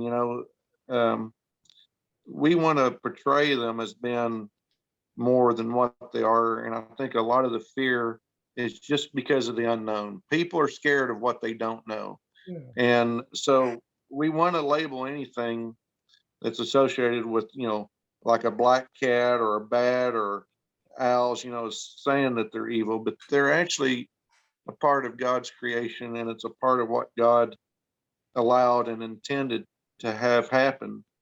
And when you go back and you look at that verse there in Genesis 6, verse 4, where it talks about the sons of God, that's a real interesting title that I find that the Bible doesn't look at them as though they were. It looks at them through the finished work of the cross of Christ at Calvary at the end as redeemed. So they were angels in the beginning, they were angels in the end. So when it goes back and refers to them as fallen angels, it looks at them as though they are in the future going back to the past. So they were the sons of God. And I think that's an important clue to that redemption, and how you can know by setting your mind to discern between good and evil, which ones are good and which ones are bad. The Bible says that he who is spiritual judges all things. So you have to have a desire, first of all, for love, and then the spiritual gifts that God gives us. And when I had that encounter 2 weeks ago with that chill that came over me, that energy, that God energy, I immediately began to get fearful from it. You know, it was kind of scary, kind of creepy, you know, fog rolling in and everything, hearing the footsteps behind me that I thought, oh, it's just the dew dripping off the trees. You're just getting worked up over nothing. There's nobody around for a mile of you. And I'm sitting there, you know, tinkering with this camera. And man, I just got, you know, those chills come over you like, woo, you know. And I just thought about it for a minute. You know, could it be a Bigfoot that's here right now listening to me? I thought, you know, I'm going to make the most of the moment and the opportunity if it is, and try to make a connection there and to help edify my own spirit and lift me up out of that fear. I began to speak in tongues to God. You know, the Bible says that That's when, important. That's important yeah, because, like I said, that wasn't just chills. You yeah, got some kind of an anointing, some kind of yeah, like a transfer of energy, and it was holy. yeah, There's no yeah, question about that. I mean, it yeah, it does really happen was. in church, and it does happen, like I said, with holy men of India. Yeah, So that needs to be known, and how amazing, how grateful, how blessed it you are. really was. I had a vision at that moment when I started speaking out. And at first, it just sounds like a bunch of gaga, goo goo baby talk. But I've heard the Sasquatches enough times to know that when they speak, it sounds really similar to that. You know, uh, a skeptic friend of mine said, "Oh, it's just some raccoons over there fighting in the woods." It just sounded like, you know, real fast dialect, real fast speech, you know, real rolly R's kind of sounds and stuff. And I started thinking about it, you know, wow, that sort of does sound like them speaking, like sounding out the phonetic alphabet sounds and stuff. So it does sound sort of like a goo goo gaga sort of nonsense. But what scientists up in Pennsylvania discovered is that when people were hooked up to these brain waves where they could look at their brains, their frontal lobes, their vision, their sight would become blackened, where people that were doing mantras and prayers were open their sight. So there was something that was switched off in their brains where people were saying that when they were speaking in tongues, they weren't like so much consciously thinking what to say. It was just something that was beginning to flow from them. And that was sort of the encounter that I had there, because when I first started speaking, yeah, I could hear what I was saying, but as I got really started going, it kind of took over and turned into a song. And I was literally speaking it in a rhythm that was just like a lyrics to a song. Like if you were to sing a song, you know, um, You know that thing about the singing the song.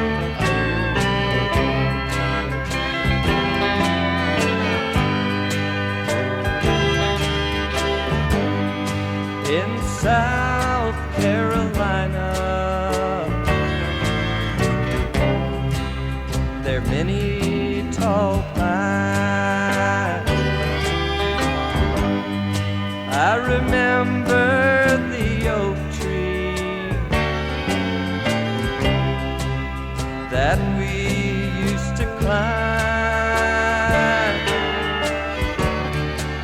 but now when I'm I always pretend that I'm getting the feel of hickory wind. I'd started out younger, at most everything,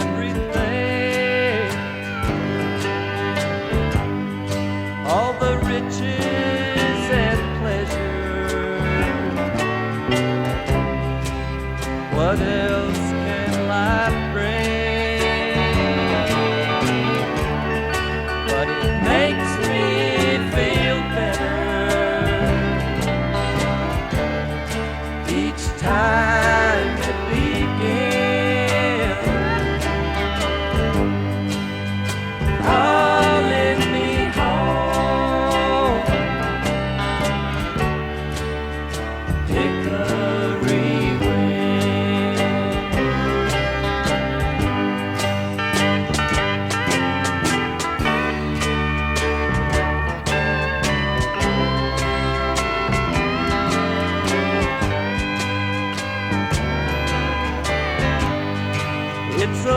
hard way to find out that trouble is real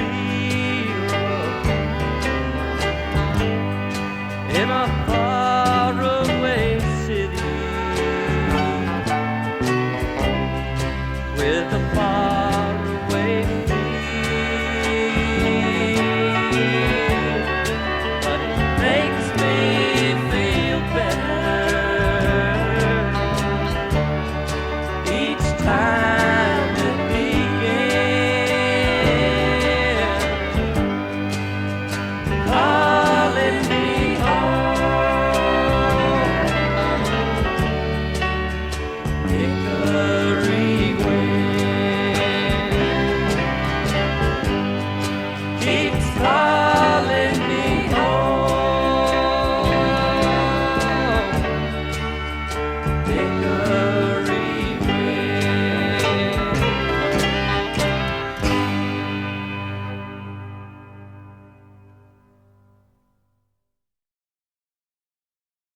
Um, You know and that thing about the singing the song.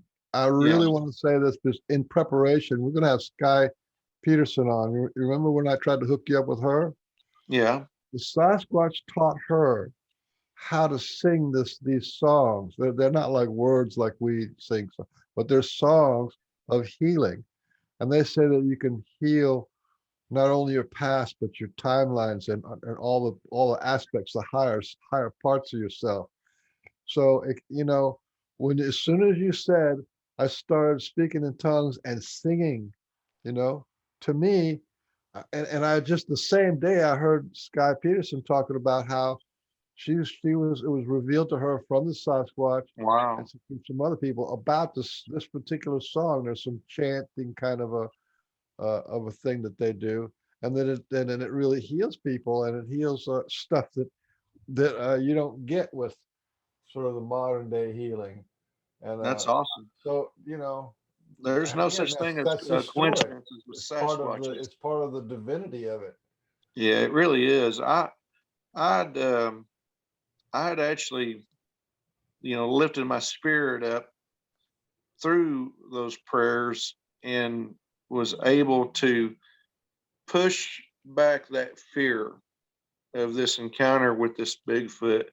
And I actually opened up this vision in my mind where I saw this V, like from me, the prayers were going up to God, and then from God coming back down to them.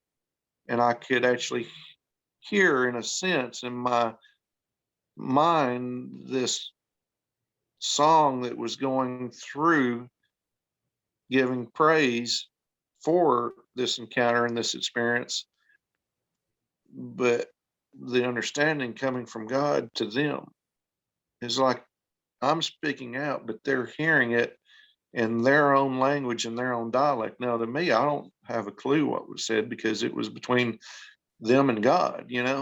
But I was just there pouring out through the spirit that was in me, moving past fear into this place where I was actually able to have this interaction with them, to be able to speak to them. And it was really, you know, um, an awesome encounter. Now, I was able to get out and walk around, take some pictures, look at stuff, and I looked around the area and didn't see anything or anyone. But I got enough courage that I went down to this area where the BFRO has had sightings of dogmen. And when I was there last with Turtle Man, we had an encounter with a hoop call and found track signs running to this area in this location where these dogmen were seen. And I thought, well, you know what? I'm going to go down there. I'm going down there, right there where all the dogmen have been. And I went down this old grist mill there and took some pictures around the area at night and had my headlights turned off on my truck and everything. And it was really, really creepy. And I mean, I got scared out of there. Like I literally felt like a whole bucket of ice was poured over me. And that chill ran all the way down into both knees.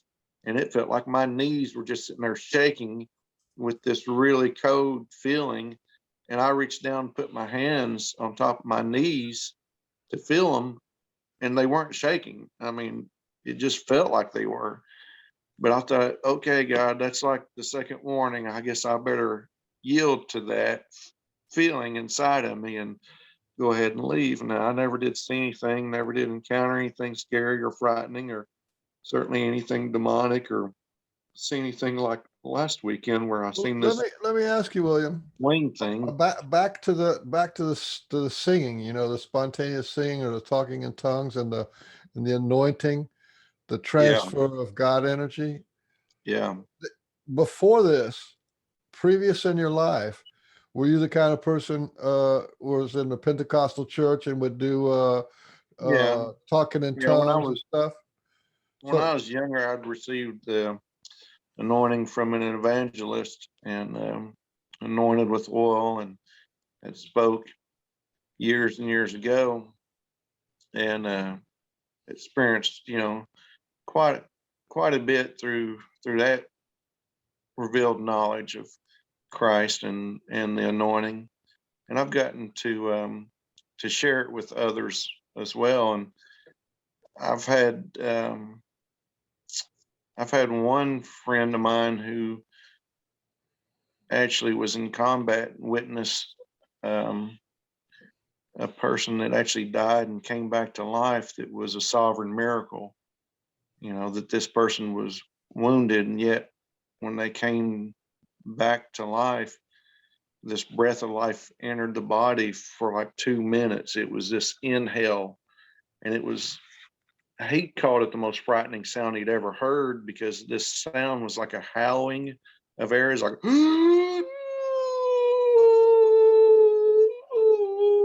and it just roared, all this air going into this guy's lungs that had sacrificed himself to try to save someone else.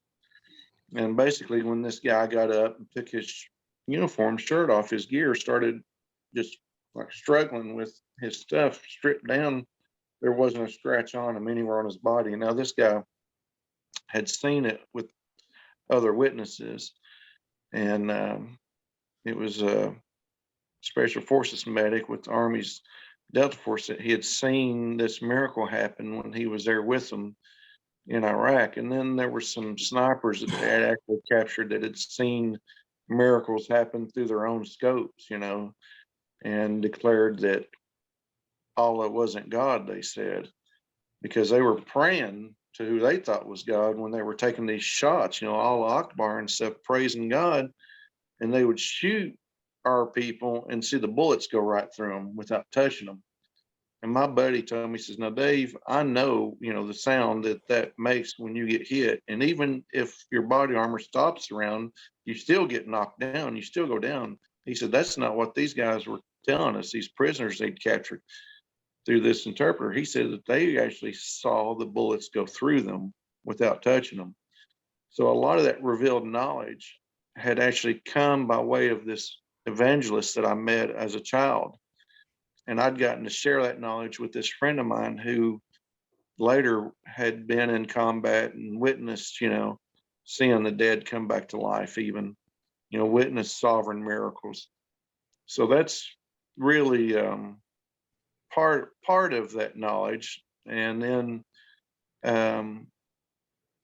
one of his friends that he served with in combat was actually a living miracle himself, threw himself onto a hand grenade that was saved by this medic that I believe was Staff Sergeant Daniel Briggs during the Battle of Fallujah in April 26, 2004. It's written about in Oliver North's book,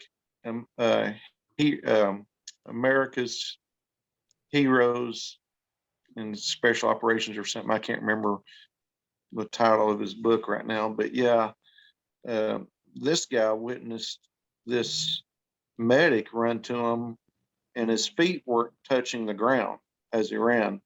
And the best way to describe it is like an escalator stairs, where the speed of the stairs is moving at one speed, and the speed of a person running is at another speed combined. So the two speeds together is faster than what you can just run on your own. So what it looked like is like this guy was running like this as he went by, and So came you're to this saying you have guy. a lot of spiritual Yeah, understandings and spiritual experiences before you got to this to the right. site. Before the When you Bigfoot, would yeah. compare that, they'd be in the same ballpark. Is that what you're saying? Yeah, Or because one is higher than the other? Which, how would you well, rate? what started with it was seeing a Bigfoot perform like this supernaturally, where it ran by us at a campsite one night where there was one of these stone circles. We thought it was just a campsite where people had gone back in the woods to camp, and we thought we'd go back there and camp one night. When we get back there and lay our sleeping bags out on the ground, and this being transforms itself as it runs by into like geometric shapes. And I saw it levitate off the ground where its feet weren't touching the ground. And so this guy who had been in combat with my buddy came home to visit us. And my buddy told me, look, man, he's got some issues. He's got PTSD. Don't talk to him about being blown up. You know. So I thought, well, I'll talk to him about that, you know, story, ghost story or whatever, campfire story, about seeing this shadow figure run by the campsite, levitated. Was it a And Sasquatch or was it a shadow being? Which do you think it was? Which do you I feel sort it of see it was? as both. It was like a transitional form of a Bigfoot where they're able to cloak So it and started off appear maybe shadow Bigfoot like. and then moved into something Yeah, else. I got yeah, you. yeah. Because it was sitting there doing that, swaying back and forth, watching me in the woods. And I was sitting there looking at it doing the same thing. I was like, what is that in the woods that I'm seeing? And I kept looking and looking out of the corners of my eyes. I was scanning like they teach snipers to do a figure-8 scan with your eyes and do vertical scanning to judge your distance. Look at something close, then look at something far away to try to gain the appreciation of distance. And at night, it's hard to get that depth perception, but I was seeing this silhouette, this dark figure in the woods. And when it came walking out of the woods, I just assumed it must be my buddy. And then I thought, what's he doing running through the campsite, in the middle of the night, like running down through the woods. And then I noticed that it wasn't making any sound. And I saw that its feet began at an incline to get higher and raise up about 3 feet off the ground as it was running by. And my buddy was still sitting there by the tree, by the stone circle. And I got back down to the campsite and I said, man, I think I need to eat something. I'm starting to see things. And my buddy says, yeah, man, me too. I just thought I seen something run down through here. And I looked at him and I said, no way. I said, what did you see? And he described the same thing, only he saw more of it after what I'd seen because it had ran by him and started to break apart in these geometric shapes as it floated by. So it was like sort of this apparition that took him about a year to come around to even talking to me again about it, because his family told him he's all crazy, that, he was starting to sound just like me and talk just like me and thought I was in some kind of cult or something, I guess. But, thought I was brainwashing him to talk like me and act like me. And he told his mom, his dad, his two brothers about this sighting he had in the woods with me. And he quit speaking to me for a year over it because of his family. But then after a year it went by, he called me up one day and he said he wanted to know more about what that was that I'd seen, he had seen with me. And I just told him that it was meant for him to see so that I would know that it was real, because without him being there, I would have just thought I was seeing things. I would have just thought it was my imagination or something. I wouldn't have known to believe it. So we together went to the police and reported that sighting, being camped in an area where there's no camping allowed. And the police believed us about it. And they actually told us that we were camped there in a graveyard. And I didn't know at the time. I thought they were talking about the cemetery down the road about a mile away. I didn't know that that was actually a physical graveyard until this worker from this volunteer, Kelly Kinder, told me that yeah, that's typical of um, this. I think she said it was woodland in the Mississippian culture back then. So that's just their time frame that they have to break things down. But I see it as a continuation of that culture with the Bigfoot, actually, because I see signs of them gathering these stones and moving them around and manipulating the trees and the forest in ways that at first it looks natural, like natural deadfall and stuff. But then when you start to really examine it, like for one example, that campsite, it was almost like when we went there that night, and this is back like years and years ago, probably like 97 or something that this happened, 1997. So we moved all these logs around, these big heavy logs. Like I even tied one to my bumper of my truck and pulled it to move it back out of the way so I could drive my truck back further in the woods where this area is at.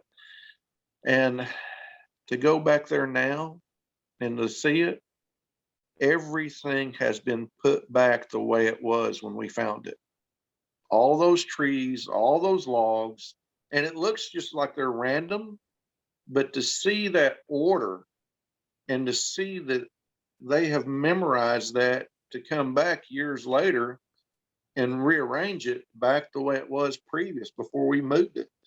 I mean, that just blew my mind. And then, like the most recent discovery about that site being such a ceremonial importance of a site is this area has a big bowl in the woods, a big bowl shape right in front of where this stone circle's at.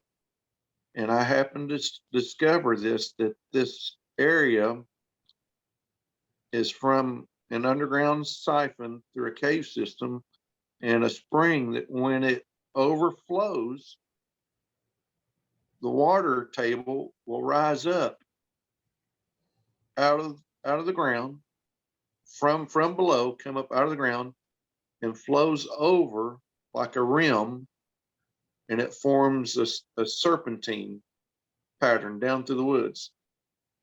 And there was this like perfectly cleared path where this water pours out like out of a bowl. And it's just like that serpent mound in Ohio where you have the serpent with the egg. It's almost like an effigy that the flowing of the water is a ceremonial significance to these early inhabitants in North America. The scientists and anthropologists call it serpent culture, but there's probably some more symbolism and more, spiritualism to that site than just being just native burial grounds. I think it's a Sasquatch They don't just put those sites anywhere. There's energy in the ground. There's some sacred place about it. Yeah, there's some other dynamics that's going on with that area. There was a police officer that went there and shot a Bigfoot, and it was real tragic, and in that it was just a senseless murder, basically.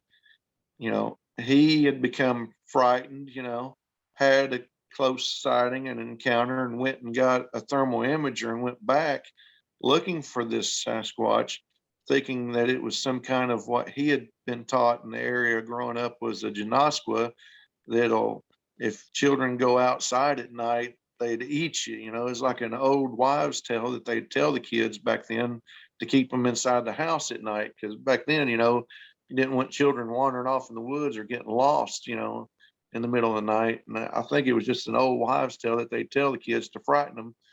Well, he thought that's what, being raised by his parents, teaching them was some, evil monster in the woods. And he took out his service 9mm pistol and semi-automatic and just started shooting rounds at it as it ran by, just da da da da da da da da da da.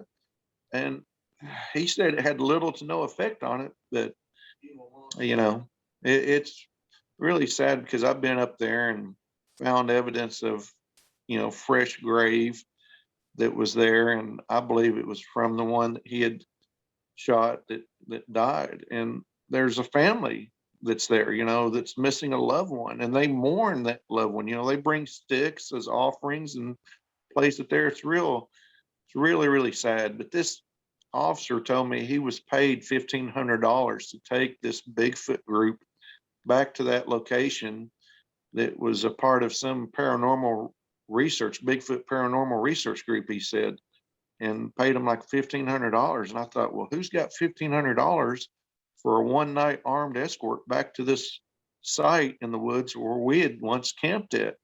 And I started thinking, well, my gosh, that could have been me or my buddy back in there. That officer coming there shooting the place up or something. It's kind of crazy to look back on and think about us being there back then. But I didn't really connect it with Bigfoot right away. At the time, I was a Bigfoot skeptic. I didn't believe in Bigfoot until after 2016. So here I had these previous, supernatural type experiences or encounters, spiritually encounters, and didn't recognize that it was actually Bigfoot that I was having the encounters with. Like even further back in my childhood, I could remember memories and sightings of these shadow-like beings, even inside of the city, in the apartments where I grew up. And there were reports, come to find out years later, researching Bigfoot, there were reports of sightings right there where we used to live in the woods there. And so I started to connect more and more with the Bigfoot.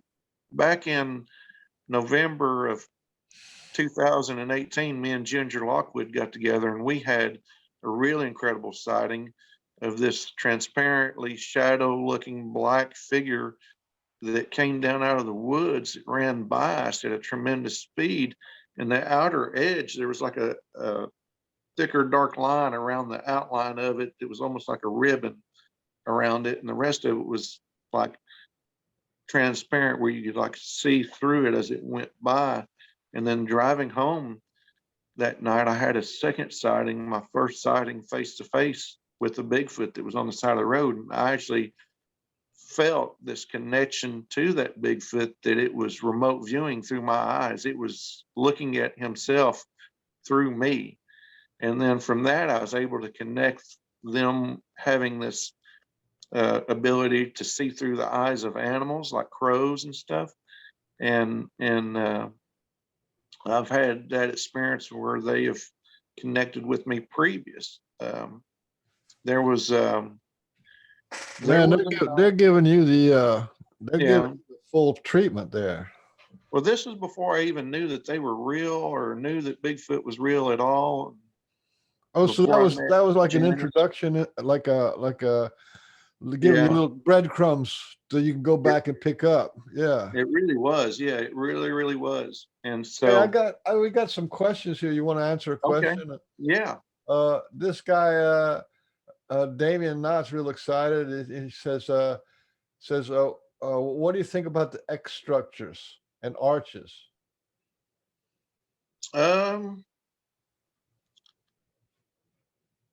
I've seen some of those X structures near cliffs and bluffs. So I think it's like a warning or danger. I've seen them near crossings too, marking territory and boundaries and warnings of areas where people were or where a trail would be that people frequent. It's almost like a warning to them, like a marker or a trail guide even. I think it's also a welcome sign. And it's a welcome sign in a way that if other Bigfoot come into that area, it's a way to claim that territory as being occupied by one group. And let's say another member from a different group comes there, it's like a welcome sign, but welcome with permission, Janice calls it. So it's sort of like, you may pass through if you have permission, or, this is our area or our habitat or our food source. So it's sort of like a territory marker, but it's also a type of a warning. And then the bows I'm not quite so sure of, because me and Ginger, we found several of those arches, several of them. And one of them had this huge 300-pound tree that was flipped up over the root ball end backwards on top of itself with the arch pinned under it. There's no way that that could have fell there naturally and pinned that tree there with the root ball flipped over, laying up on top of itself. And several of those arches we found that day had a ground stick sign like within 5 feet of the arch. So there's some correlation there with the ground stick signs and the arch, whether the arch is signifying a waypoint or a marker.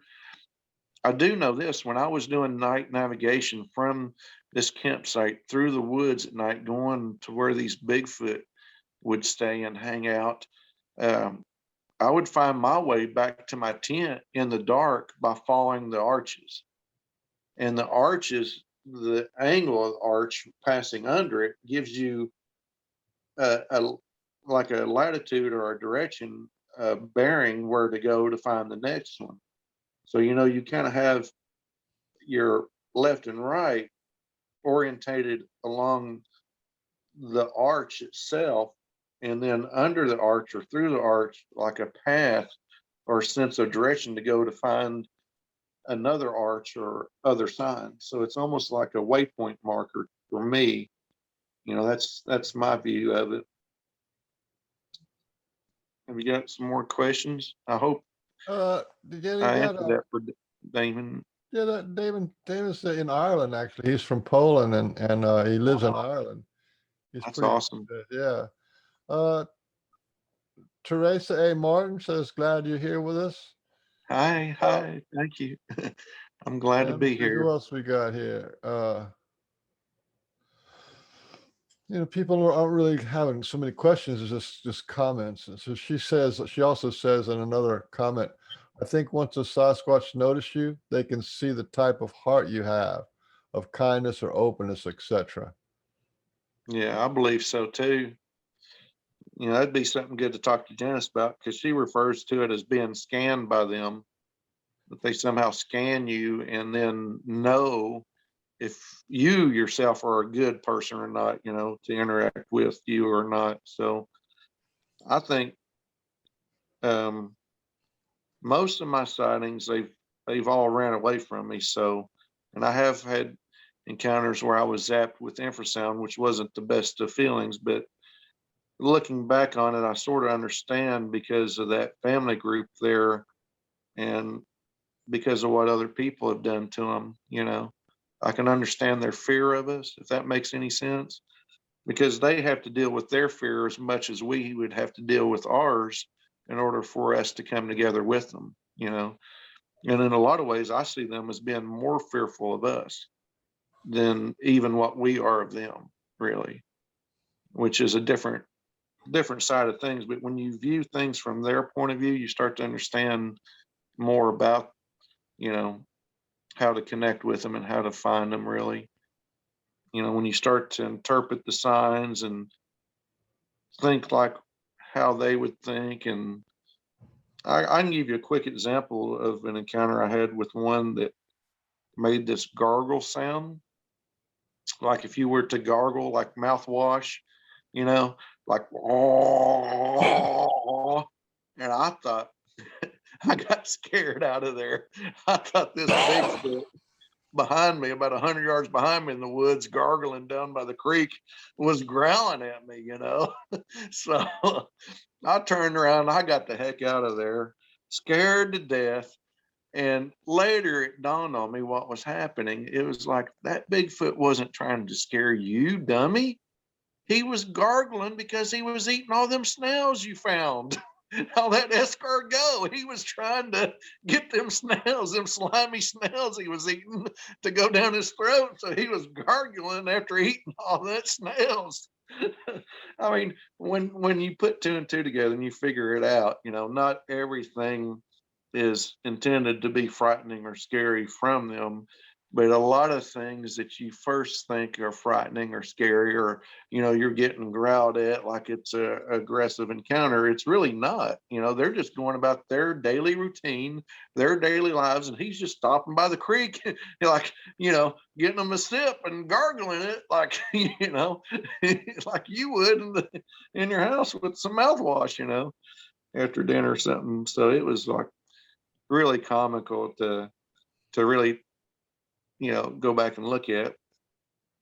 Well, Randy Bell says, Hey, Randy. William Henry, hey brother, good to see you. Good to see you, Randy. Good to see you, brother. Later That's on, great. he said about when we were talking about the language, he was saying, speaking in an old language is a big part of what I receive from the forest folk. Love this discussion. Thanks, Henry and Michael. Oh, that's great. That's great. Wow. That's awesome.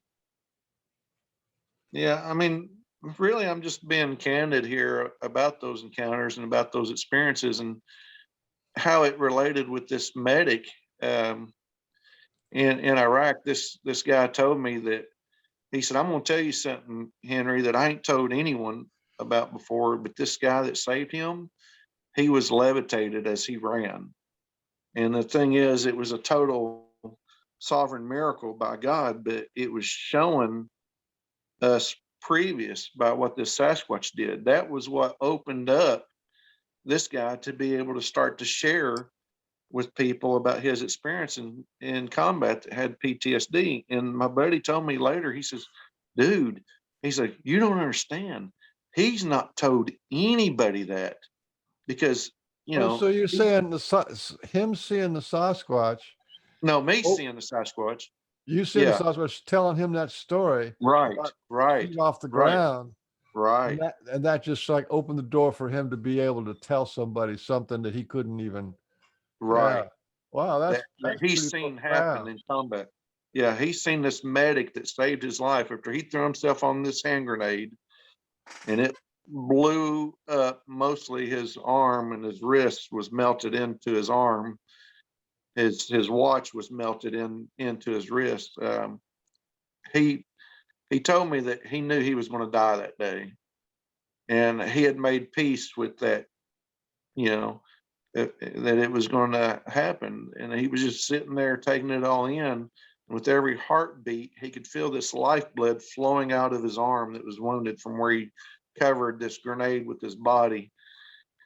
And he tried to protect their machine gun from being knocked out from the grenade. And so he covered the machine gun with his body, and where his arm went down underneath where the tripod was, it blew the brunt of the blast. And of course, it blew the machine gun up that helped protect his body and his armor, but several other people were wounded from it. And he didn't understand why this medic ran to him first instead of treating these other people. One of them took a fragment in the neck, and it was profusely squirting blood every which way. He turned his fingers trying to stop the bleeding. It was just squirting between his fingers like a fountain. And this guy told me, he says, man, he says, I got to be honest with you, Dave. He goes, why did he come to me first? And he ran with his fingers outstretched like this, with his thumb, his index finger taut, his arms outstretched. And the way he ran, he looked down at his feet, and he said, this guy running with this wire stretched out across between his fingers, his feet weren't touching the ground as he ran. And he ran at this accelerated speed that wasn't humanly possible. And when he got there to him, he tied this piece of wire that there was no wire of that type anywhere around, because the insurgents would use that to make IEDs with or something. So they would use any scraps like that to improvise with. And yet this guy used it as a tourniquet, tied it around his arm, and stopped that life force blood from bleeding out of him. He said when he got to an aid station, they told him they just put 4 pints back in him. That's how much blood loss he had. That's almost all of it. Yeah. And he told me too. So you're saying, and this guy he was camping with you, right? That wasn't the No, this was another time where I met this guy. A buddy of mine had this encounter previous to that, where we were camped at. that we went and And reported it to the was his police. friend who Yeah, got it was a wounded. yeah, yeah, it was a friend of mine. So there's the It was Sasquatch, you, yeah, and him, and then this friend, yeah, right? So I'm just trying to make the connections because Sasquatch had to know something was going on and that this yeah, story was going to get told and it was going to benefit somebody. yeah, So it because was a really, lesson to you, lesson to him, and then a lesson got told to the PTSD guy. yeah, yeah, yeah, yeah, Yeah, yeah, the that's a guy that very experienced squatchy it. thing. That's a very squatchy thing because if the Sasquatch know you, they know your friends too. So that means they got a scan on this whole deal. Yeah, I really think so because my buddy, he um he had served in combat with Delta Force.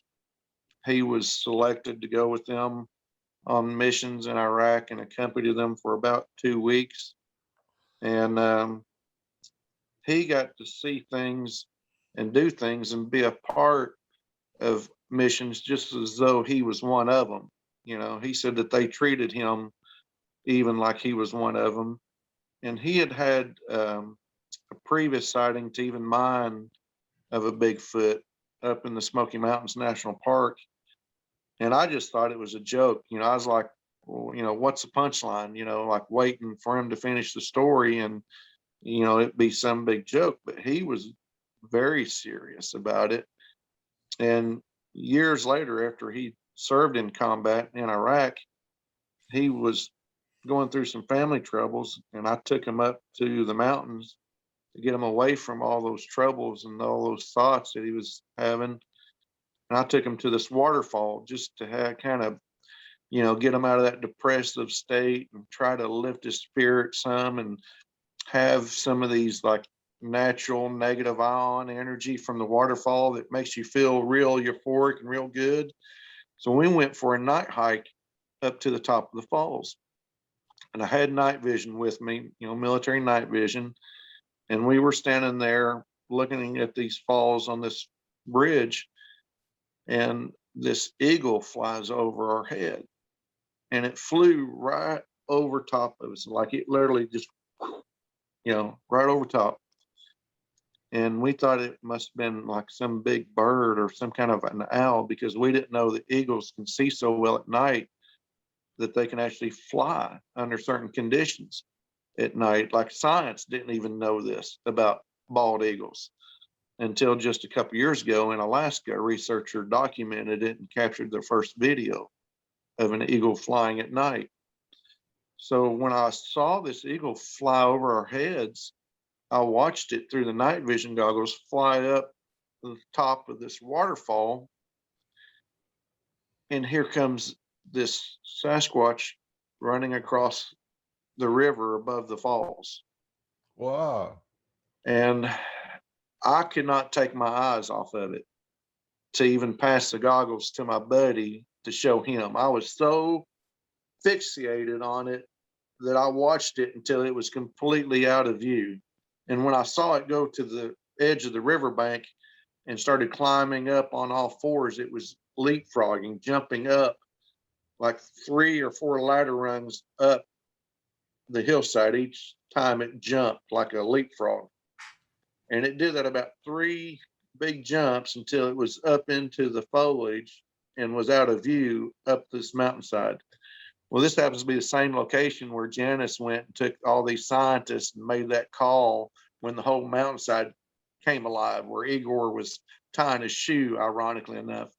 So Janice was impressed with me when she met me because I knew where all these places were, from having these encounters with the Well, at Bigfoot. And when I at showed that her, time when you're on the bridge watching the eagle yeah, and the Sasquatch, was that before you got into doing research, or was it yeah, yeah, after that was you before. around a That was while? before.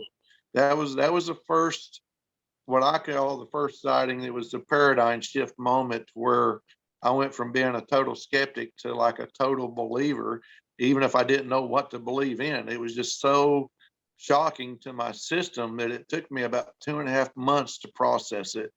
And during that time, I Your tried world every way in the changes. world to That's try that's to. that's a big deal. convince When you myself see it was a something, you bear or experience something. Yeah. something, your whole world changes. And Yeah, that it means you really have to does. change your worldview, your religious view, your scientific view, and all that Yes. stuff has to be like reshuffling the deck.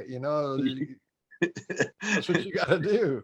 It was mind blowing. It was mind blowing. Well, this friend of mine that had been in combat with Delta Force, when we encountered the footprints and seen this bullfrog swimming across the river, we became so frightened of this eye shine of this bullfrog that we later laughed hysterically. Like it was the funniest thing we ever saw because we watched this frog go right over the edge of the waterfall, you know. And at first, all you saw is two little red eyes coming towards you, in the water. And it was such a big frog, too. I mean, that sucker was about that big around. And it was right after having that Sasquatch sighting, right after finding footprints going down into the water. And he's a pretty good tracker himself. I've learned a lot from this guy. And it was so incredible because he had had that sighting when he was a kid that I made fun of all those years. Before he'd even joined the military, he had a sighting and a close encounter of a Bigfoot and a bear together. So it was really Did your remarkable. friends actually see the Sasquatch, or you only saw the footprint later? He just saw the footprint. I saw the Sasquatch through night vision. He saw what we thought was an owl. But when I first saw the Sasquatch, I told him, I said, man, I think I'm seeing something supernatural here. And he said to me, he says, no, Dave, I don't think you are. He said, because I seen it too. I said, well, what do you mean? What did you see? And he said, well, it must have been an owl. And later we discovered it's actually a bald eagle that we saw. But I told him, I said, well, I seen something more than that. And when we went up and found those footprints, he had this encounter where this Sasquatch was actively hunting him, where he had climbed up in a tree when he was about 13 years old. And it was searching for him down below because he was whistling from that tree and called that Bigfoot in. Come to find out, the Bigfoot whistle when they have dinner ready, basically. So he was summoning a Bigfoot to come and eat, and a bear was following the Bigfoot looking for the leftovers. The bear came along after the Bigfoot walked by, and he's up in the tree watching them. He come back to the campsite, and he was just as white as a ghost. He was just like telling me what happened, and I never have known him to lie about anything, and I never thought that he was lying about that sighting. But that night, all these 20-something years later, between the time he had that sighting as a child, I remembered, and this night where I just had this sighting with him, how ironic of all people to be with all those years later.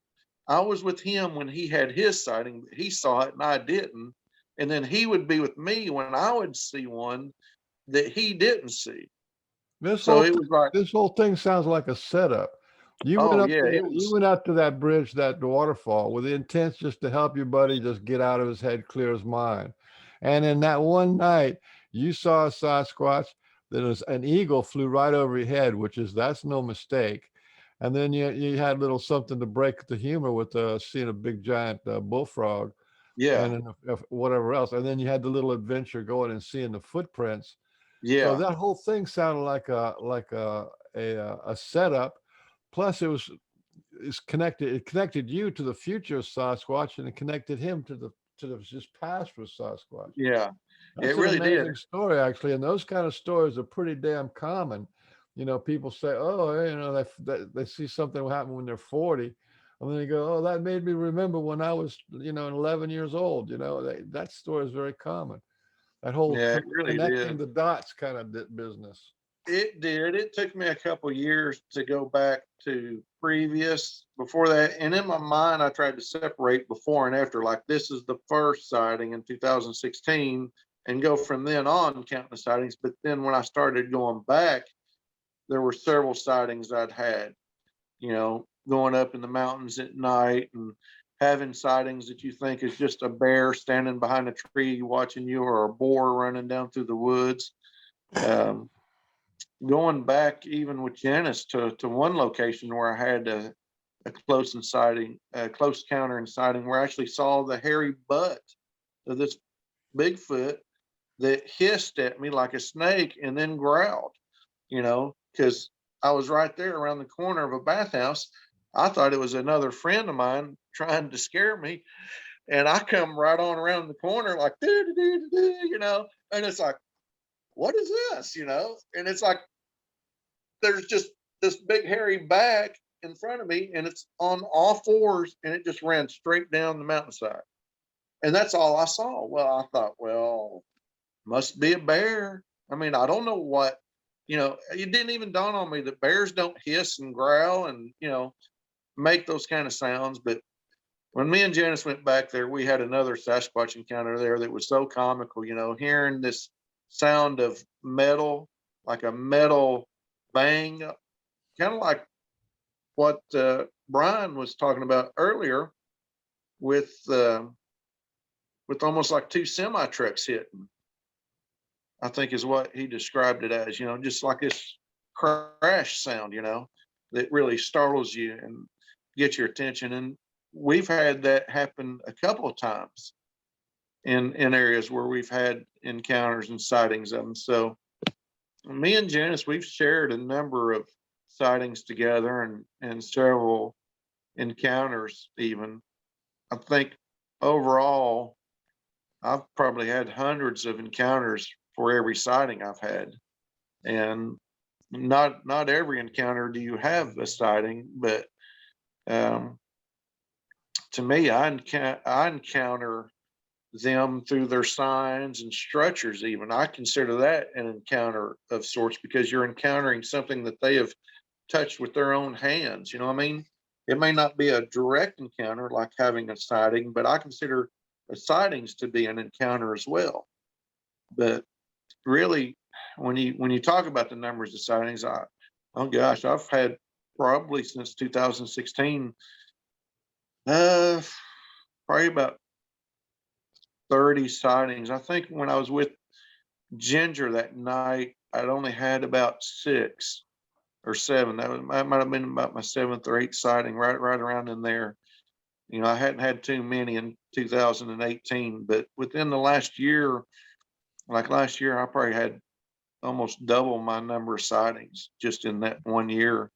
Would you consider yourself as friends or family with the Sasquatch? Like as a personal thing for you? Yeah, Or is it still this kind of mystery thing? yeah, a little bit of a both, really. It's still a little bit of a mystery, but I'm starting to understand them more. I'm starting to have those close relations with them. Discovering that I had those relations before I even believed in them was what was really incredible because I was trying to think of how I can tell this, but I had, I guess because of being friends with people that were in the military and talking about them with people that I worked with, somehow word had gotten back to these criminals involved in illegal drugs and illegal trafficking of drugs. And there was, back in 2012, there was a major sting operation in the neighboring counties around Knoxville. And several people were arrested and charged, and several drug labs were shut down. Well, one of the areas happened to be a mountaintop area where I had a couple of sightings with some friends of mine. And back then, we just thought that these sightings were of shadow people, and we didn't know what shadow people were, really. We didn't know that shadow people was actually a name for something else. But what we were seeing were Bigfoot that were able to cloak and run by us. And like, I wasn't like frightened of them.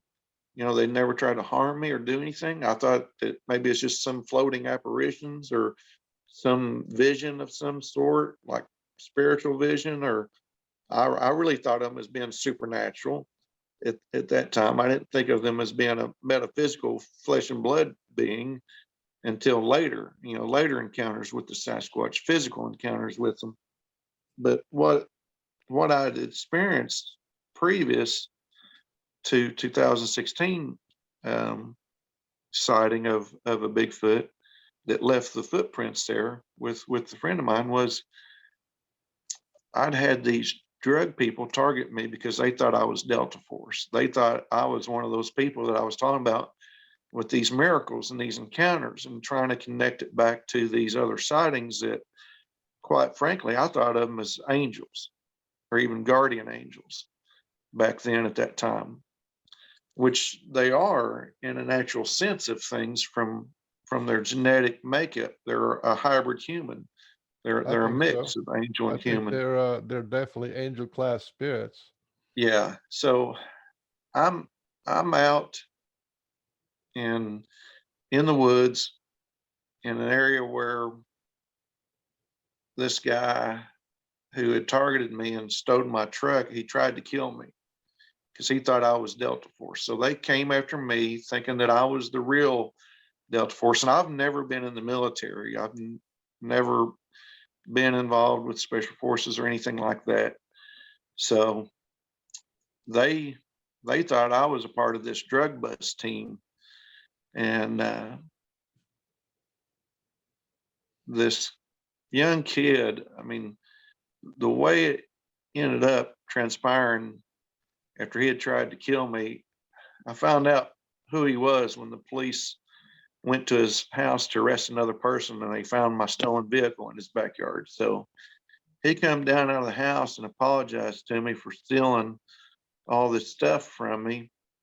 And there was a sheriff deputy that was connected with those drug people that was kind of covering for him, looking out for him. And so I got the information and took it to the FBI.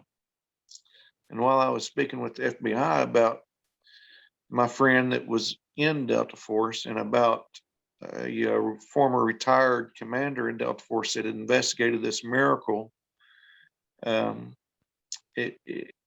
I'm talking to this special agent, and I basically mentioned to her, I said, in joking, I said, what you guys need to do is send in them shadow people on them, you know? And she threw her hands up and said, oh no, not the shadow people, you know? So back then, that's all I knew to really call the Bigfoot. And so sure enough, that next night, in a conversation with the thief at his house, you know, giving him one of those you need to come to Jesus talks, you know, or else you're going to disappear. And the sad thing is, no one's going to miss you when you do disappear. Nobody's even going to know it when you're gone. It's funny, the stuff that he stole from me showed up at my front porch the next day. But he actually thought it was me running through the woods. And so he starts to chase who he sees as this person that looks just like me. Now, I can tell you from my own experience that it wasn't me that night, but yet I could feel them connect to me in a way that they took on my persona and my image. I could feel it, and I could almost see this happening. So about 2 weeks after this happened, I run into the thief at the gas station, and he's telling me about this night that he's chasing this being through the woods. And just as he's about to grab it from behind, and he said, it looks like me, just as he grabs it from the shoulders, the image of it disappears in front of him. And then this other image reappears up out of it, of the neighbor standing there holding a 12 gauge shotgun, almost blew his brains out, he said. And so he told his other drug associates and friends that Was the neighbor actually there, or was yeah, it the a neighbor vision was of the actually neighbor? there.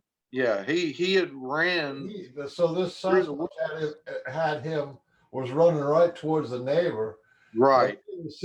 Probably didn't see any of that. All they saw Probably was didn't see any of it. All he seen is the thief running with his hands outstretched towards him. You know, doesn't see anything. And I'm sitting back remotely, like mentally seeing everything. So I know in my heart, everything he's telling me is 100% true, regardless of him being a drug addict and on drugs and probably hallucinating, high on meth and everything, which he was. I knew what he was telling me was true. And he told his best friend he was out running around doing whatever they went out to do, that he had this supernatural encounter with this guy who he had stolen his truck from, afterwards, after being caught with it. So That was also the Sasquatch looking after you to kind of put a supernatural reputation on you.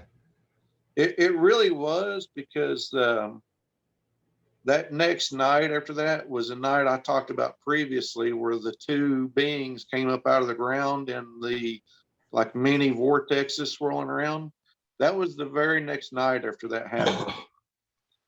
And the night that happened, I was actually in the woods, probably about 2 miles away, and I heard this rumble in the ground like an earthquake coming, like, and it got louder and louder and more intense. And I literally curled up in the fetal position, and I felt so unworthy to even look upon the backside of these Sasquatches, because I felt like they were like this angel class being of guardian angels, and they were driving this stampede herd of deer through the woods that came running right by me. And I could literally feel the tree roots shaking under me with my back against this tree, curled up in a ball. And I telepathically remembered thinking, if I do try to sneak a peek and look at them, they're going to know it. They're going to know that I tried to look upon them. And I just buried my head in my eyes. I didn't even dare try to look at them, like inwardly. And I honestly didn't feel worthy to even look at their backside, like it wasn't even. That's an interesting word. You didn't feel worthy. And Yeah. that's something about this reverence that you can have for a Sasquatch. And you don't normally use those words. I didn't feel worthy to look at a being, or to look at this. Look at this, because we feel worthy about looking at a waterfall or seeing a bird fly or something. But that's a tell. I don't know. That's a tell about that. Yeah, it really is, I guess. So it was really. Cindy Lark says hello. Hey, Cindy. Yeah. I said. Yeah. The thief's best friend, he actually sends me text messages at Christmas and New Year's and wishes me really well after this had happened. He went through a drug treatment program in Indiana for 2 years through a local church ministry that sent him to this rehab program and paid for it for him. He's since gotten married, has started a new life, works at an auto parts store, and he says that I'm the reason why he's had a change of life. But I think it's more they had a lot to do with it, that's caused him to change and, Yeah, but become the Sasquatch, they used you as a rook or a pawn in this play here, and that means that they had enough trust in you, and they had enough poke where they could poke you to move you the right way, Yeah. And so that says a lot about you, actually, that you're part of their team. Well, I've had encounters with them where they've ran right by me, just like at night with me and Ginger. I had one the night I went down to see Robin Hayes McCrae. Driving along the interstate, I ran out of gas with Janice Carter in the truck with me, and we were panicked. We were freaking out over seeing lights in the sky. We thought we were a UFO that was this plane coming in for a landing. And then Janice says, "Wait a minute, there's no airport there. That's just all swamp." So it was like really bizarre night. And where I ran out of gas at, I had to stop and relieve myself. And it's like we had just had this disembodied voice speak inside the truck. And it was like, what is going on here? I was like, you know, almost like the time before where I thought, what have I gotten myself into with these people? But Well, it was, Pat McRae was watching for a little while. yeah, it was great because I had this vision of this opening in the fence there along the interstate. And I went and looked behind this big tree and I thought, well, there's no way I could have seen that image in my mind to imagine that. And right there was that opening in the fence. So I went through the opening, late at night, and Janice didn't understand the feelings that she was getting at the time, was telling her, don't let him go in there. She didn't know what don't let him go in there meant in her mind. And sure enough, I had to go in there and find out that there was a Bigfoot or something bipedal that ran by me like counting coup. And it's almost like you don't always know if what you're dealing with is good or bad that you're getting yourself into. But in this night's situation, it was almost like a distraction, like a hidden hand, sleight of hand trick, like magic, because he left this baby squirrel tied in a briar branch on the side of a tree. So suddenly I have this encounter where something rushes by me, and I turn, like I literally jumped, spun around and turned and looked. And suddenly now all my focus is drawn to this squirrel struggling to get free on the side of the tree, a little baby squirrel. So I know And that's their MOs. Hey, listen, Cindy Lux has a question. And yeah. Right around here, it'd be good for you to talk about that if you can. She says, yeah, tell us about what you think about the alien connection. And I think that's a good question. Well, I think we're the alien connection. I think we're the extraterrestrial. We're extra from this planet, extraterrestrial, terrestrial meaning of this world or of this planet. And I see them being more of a terrestrial being because of the way their feet hinges, the way they're able to walk on uneven ground, and the way they're able to really move and move about. People talk about parallel planes or parallel universes or parallel dimensions and things and portals and stuff, things that they're able to possibly do. I guess what seems like they're out of this world really isn't. It's just, to me, my understanding is, and this comes from having experienced levitated as well. There was an encounter I had previous to these Sasquatch sightings where I actually experienced this miracle and was levitated, much like that medic afterwards, after I discovered that. So we're discovering that we have those abilities as well, and that they're through the gifts of the anointing, like Michael had mentioned earlier. But the Bigfoot, as far as them being aliens, now I don't see them as being ETs from another world unless you consider the fact that they were created beings in heaven that God had created, such as the angels that came here. And if the angels are ETs or even demonic beings, then yes, they could be considered extraterrestrials in that way. But I see us as being extraterrestrials because heaven is our home. This world is not our own. And I sort of see God establishing his kingdom on earth in the hearts of men, that's the real place where God resides, not on a building or in a temple or in a place of worship, because God's everywhere. He's omnipresent and he's omnipotent, or however you say it. All knowing. Yeah. And so when you have these Sasquatch encounters, it's like they're revealing to you these mysteries that's hidden within the Bible and mysteries within God. It's like when you speak in tongues, you're speaking mysteries, even, mysteries that perhaps only that Sasquatch could understand. maybe he could only understand what I was saying because my mind was closed off to that visual aspect that you would normally be using to focus.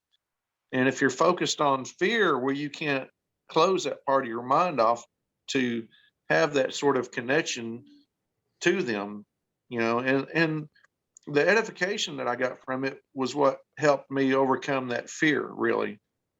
Uh, I got a hangnail driving me crazy. Sorry if I'm picking my nails and Oh seem no. nervous. I don't really feel nervous talking to you guys. I feel really comfortable, you and Brian both. I mean, you guys are so knowledgeable about so much. I've learned so much about that God energy and that experience where I would have just thought before that it was some frightening feeling. You get the cold chills, you think of something, frightening or scaring you, but the way you explained it as being this God energy from them really made sense after that encounter 2 weeks ago. When I went back and listened to the audio, I was like, You want to know how that works? It yeah, works like an air conditioner, right? So what you have is an air conditioner and it pumps up a lot of pressure, right? And that creates heat.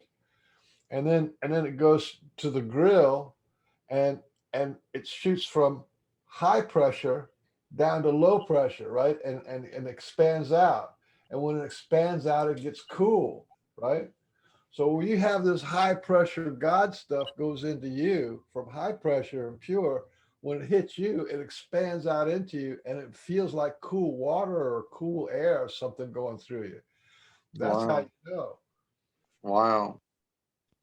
That's incredible then to know that, to realize that, because that's something that you could actually use to clue in to the presence of their being there, even an invisible presence that's otherwise unbeknownst. But they, Well, you can do that with your breath too. If you breathe, like as meditation, you breathe really hard, like when like if you want to hyperventilate.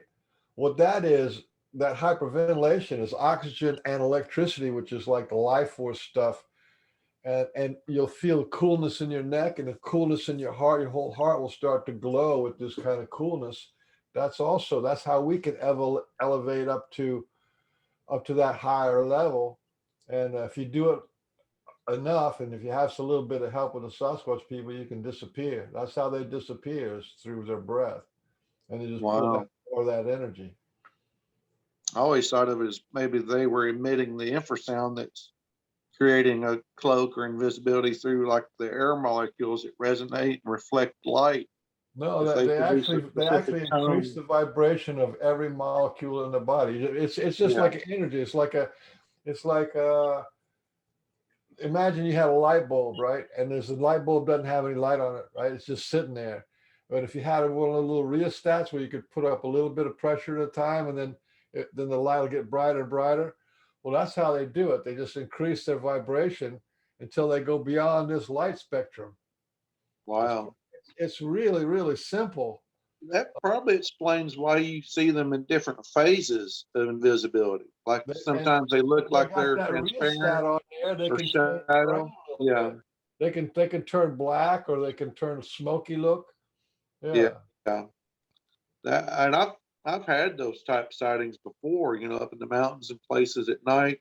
But before I believed in Bigfoot, before I come to know that they were flesh and blood, a physical being, physically bodied being presently there.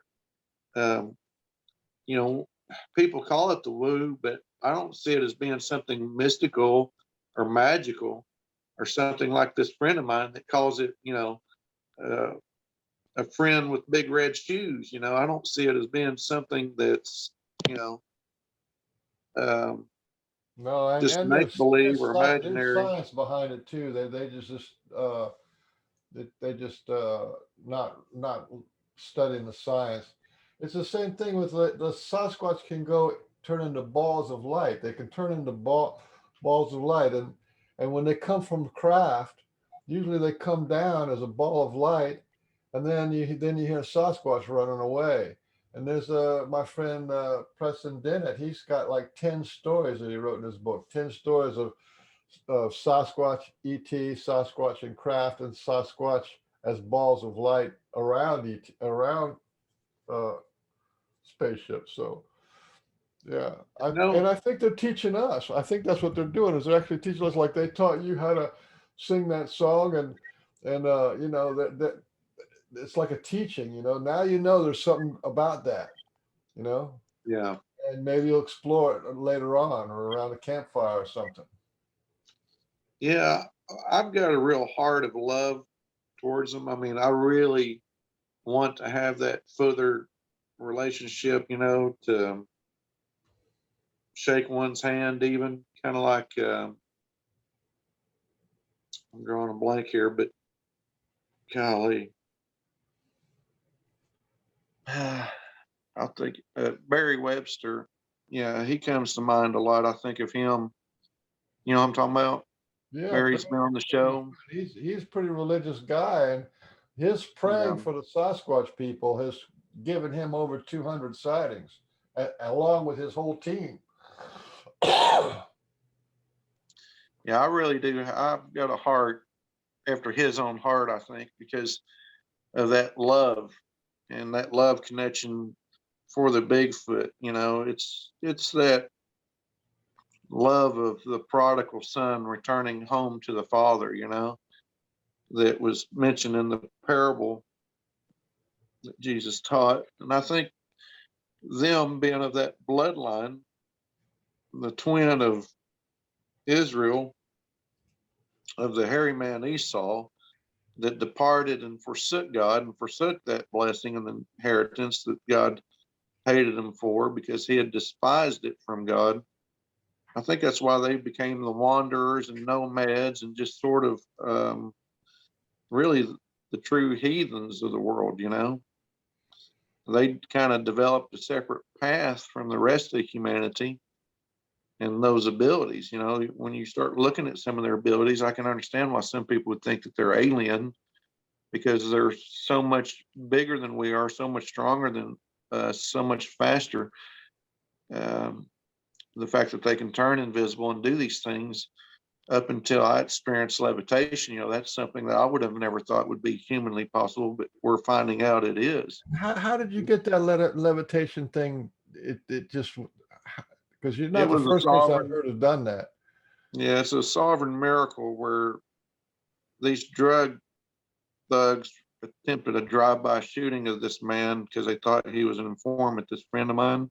That's how they came by way of targeting me, thinking that I was Delta Force because he was meeting with members of, you know, former Delta Force people and people working behind the scenes with what's called the Special Activities Division within the CIA. It's sort of like a black ops group of people.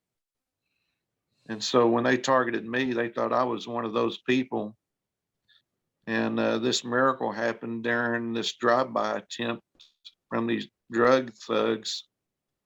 And they ended up getting caught. It was this man and woman after they murdered um, one of the guy's relatives.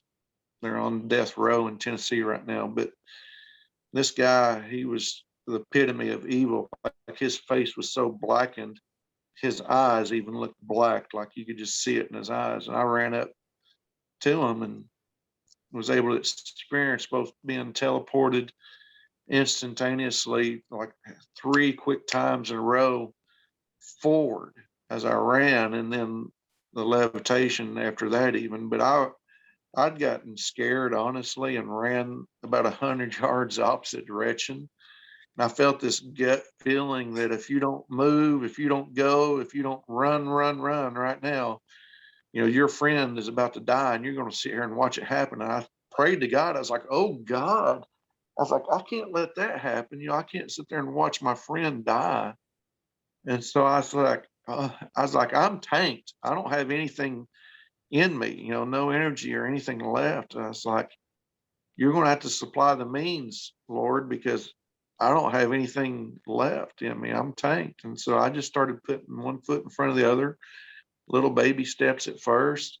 I'd even stopped to tie my shoe during that time. And as I got speed picked up, I felt this pain in my back, like a hypodermic needle, or like, like what they give women to numb them at childbirth, man. Everything went numb from about the waist down, or just slightly above my waist. Couldn't feel my leg. And so I remember praying again, oh Lord, don't let my back go out on me now. I've got to run. I've got to move. I've got to go, go, go. I've got to get in this position to try to stop what's about to happen here. So as I'm running, I look down and I see that my feet are about a foot off the ground. I'm not even touching the ground. I'm like running across the tops of the grass, and I'm trying to push my foot down and touch the ground. And I'm stomping at the ground, and I can only get it's like a repulsing, like a magnet between me and the ground. I'd come down and come right back up again and take another step and come down. And each step I was like moving like this. And I was running, like being propelled forward as I ran, faster than what you can just run on your own. And this witness said That was exactly like what you saw with the Sasquatch. it was identical to it. It was identical to it, but it happened after I learned about this Delta Force medic that experienced it saving people's lives in combat with this eyewitness that his life was saved by this guy. And then I'd been praying to experience it myself from that previous sighting from the Sasquatch. So yeah, it all tied back to that initial sighting there at that campsite where the stone ring's at. And then what ended up happening is I was able to make up for that lost time, having stopped to tie my shoe and having ran about 100 yards, getting frightened of what was going to happen, until I turned around and came back. So it made up for all that lost time. And it was like instantly almost teleported that I was running up through there. The eyewitness that saw me run said that it was like a flash of lightning. Like if you see a lightning bolt come down and you see the flash of light from the lightning bolt streak by. He said, Dave, that's how fast you ran. He started calling me Flash Gordon and all these other names, laughing about it, because we were just in hysterics laughing. To me, it doesn't make any difference if God gave you that or the Sasquatch are right there carrying you. It doesn't make any difference. This is a profound teaching that humans need to know. That stuff like, because look, if you can do that, you can walk on water. You know what I'm saying? Exactly. Yeah, exactly. If the need was great enough, and not saying that you could do it. You probably never in a million years could do it yourself. But the combination of the fear and the emergency and the grace of the Sasquatch being there and the grace of God being there, it is possible. That it is it is. Human being. That's why I say there's nothing impossible for God. And when you're dealing with the sovereign miracle, it kind of takes yourself out of it. And if it wasn't for that knowledge and the anointing of Christ that I found out after this miracle came from that minister that I met, who happened to be a former Army lieutenant colonel. So it really connected it back to the military and special forces, and it really came full circle in knowledge for me because of this general.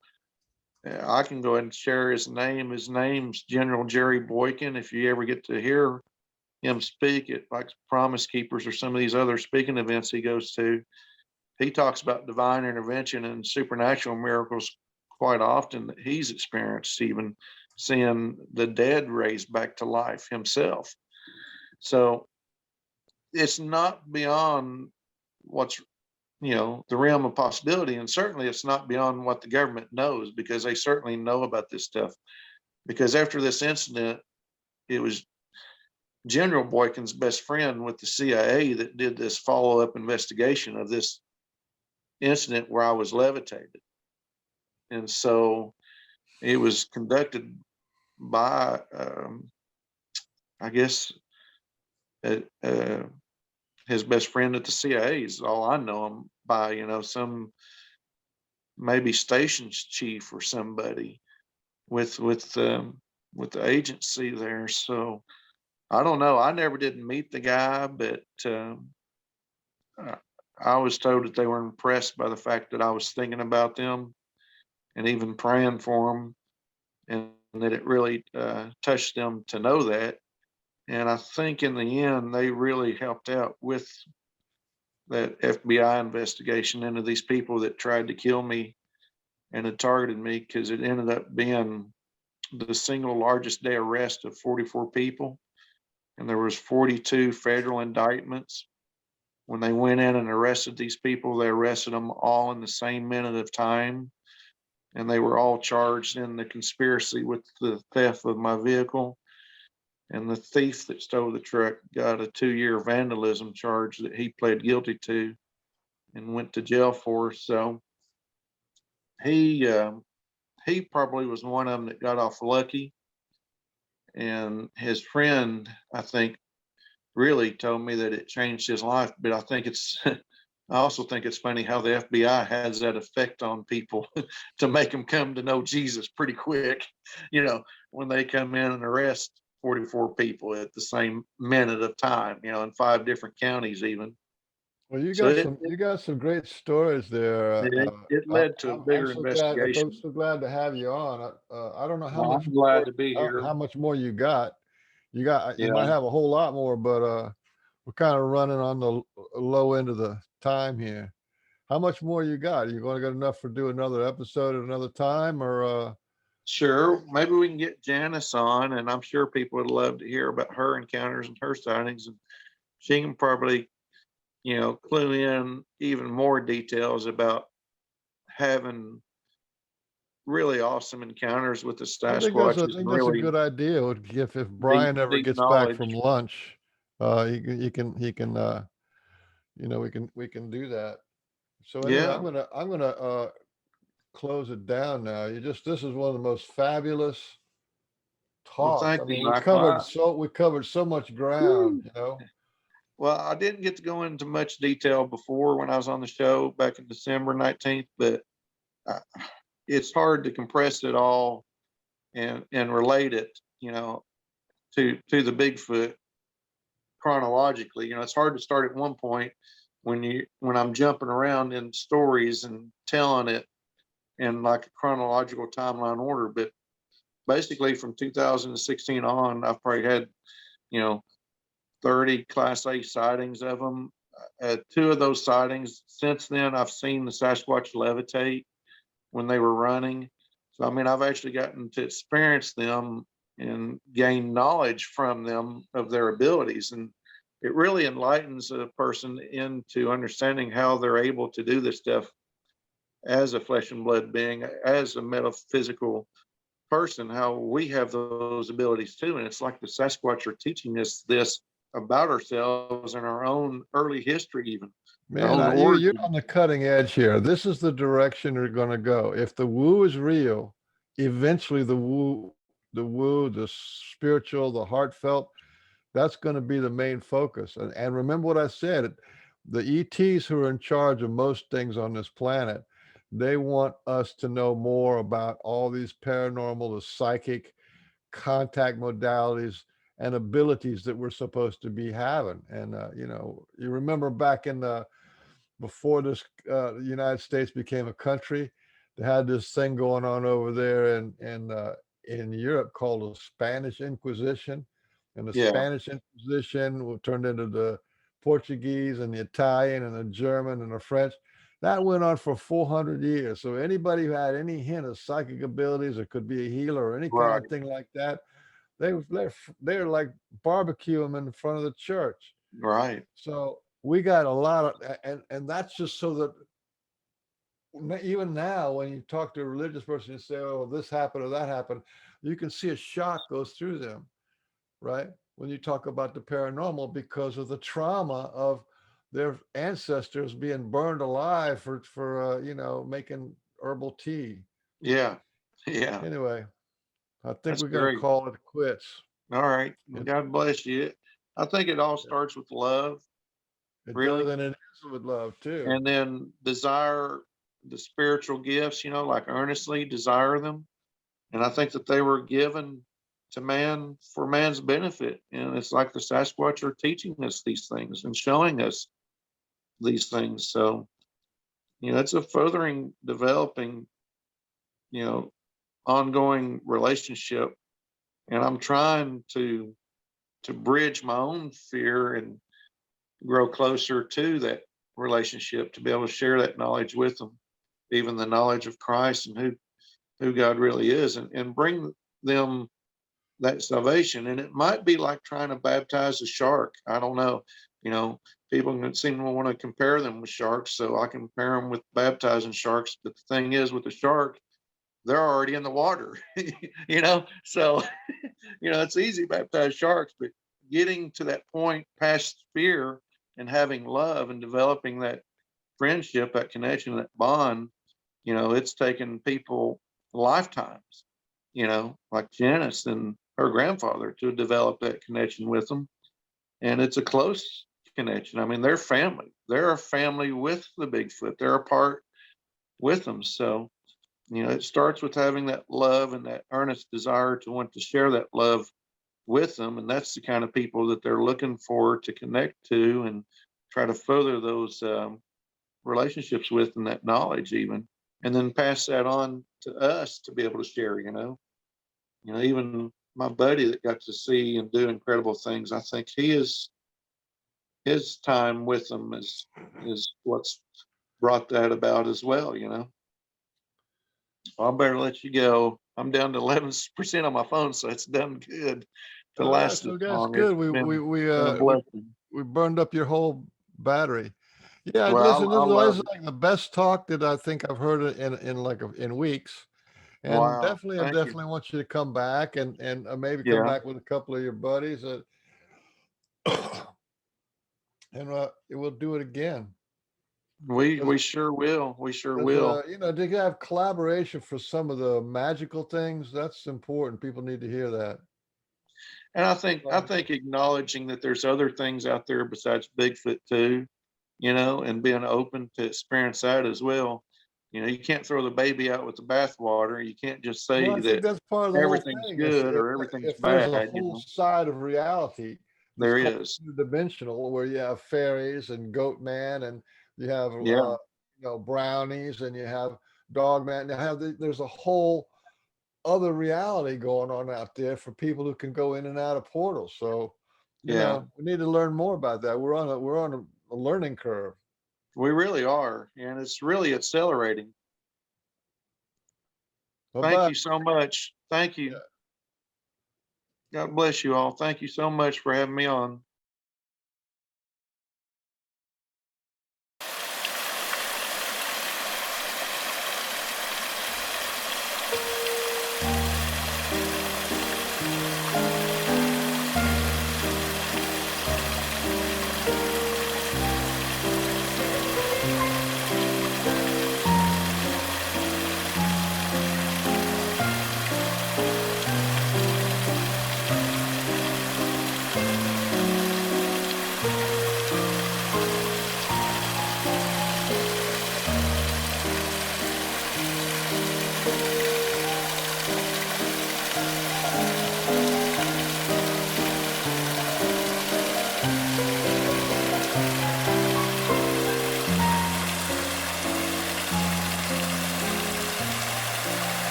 second calling. Are you talking to me? We have a message for you. Oh, what can it be? Children of love must now become one family. Your leaders will not listen. But what can I do? People will listen to you. I'm just a powerful one. You try to help us and make them understand.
I've been arrested several times. I can't wait to be arrested and go all the way to the witness stand.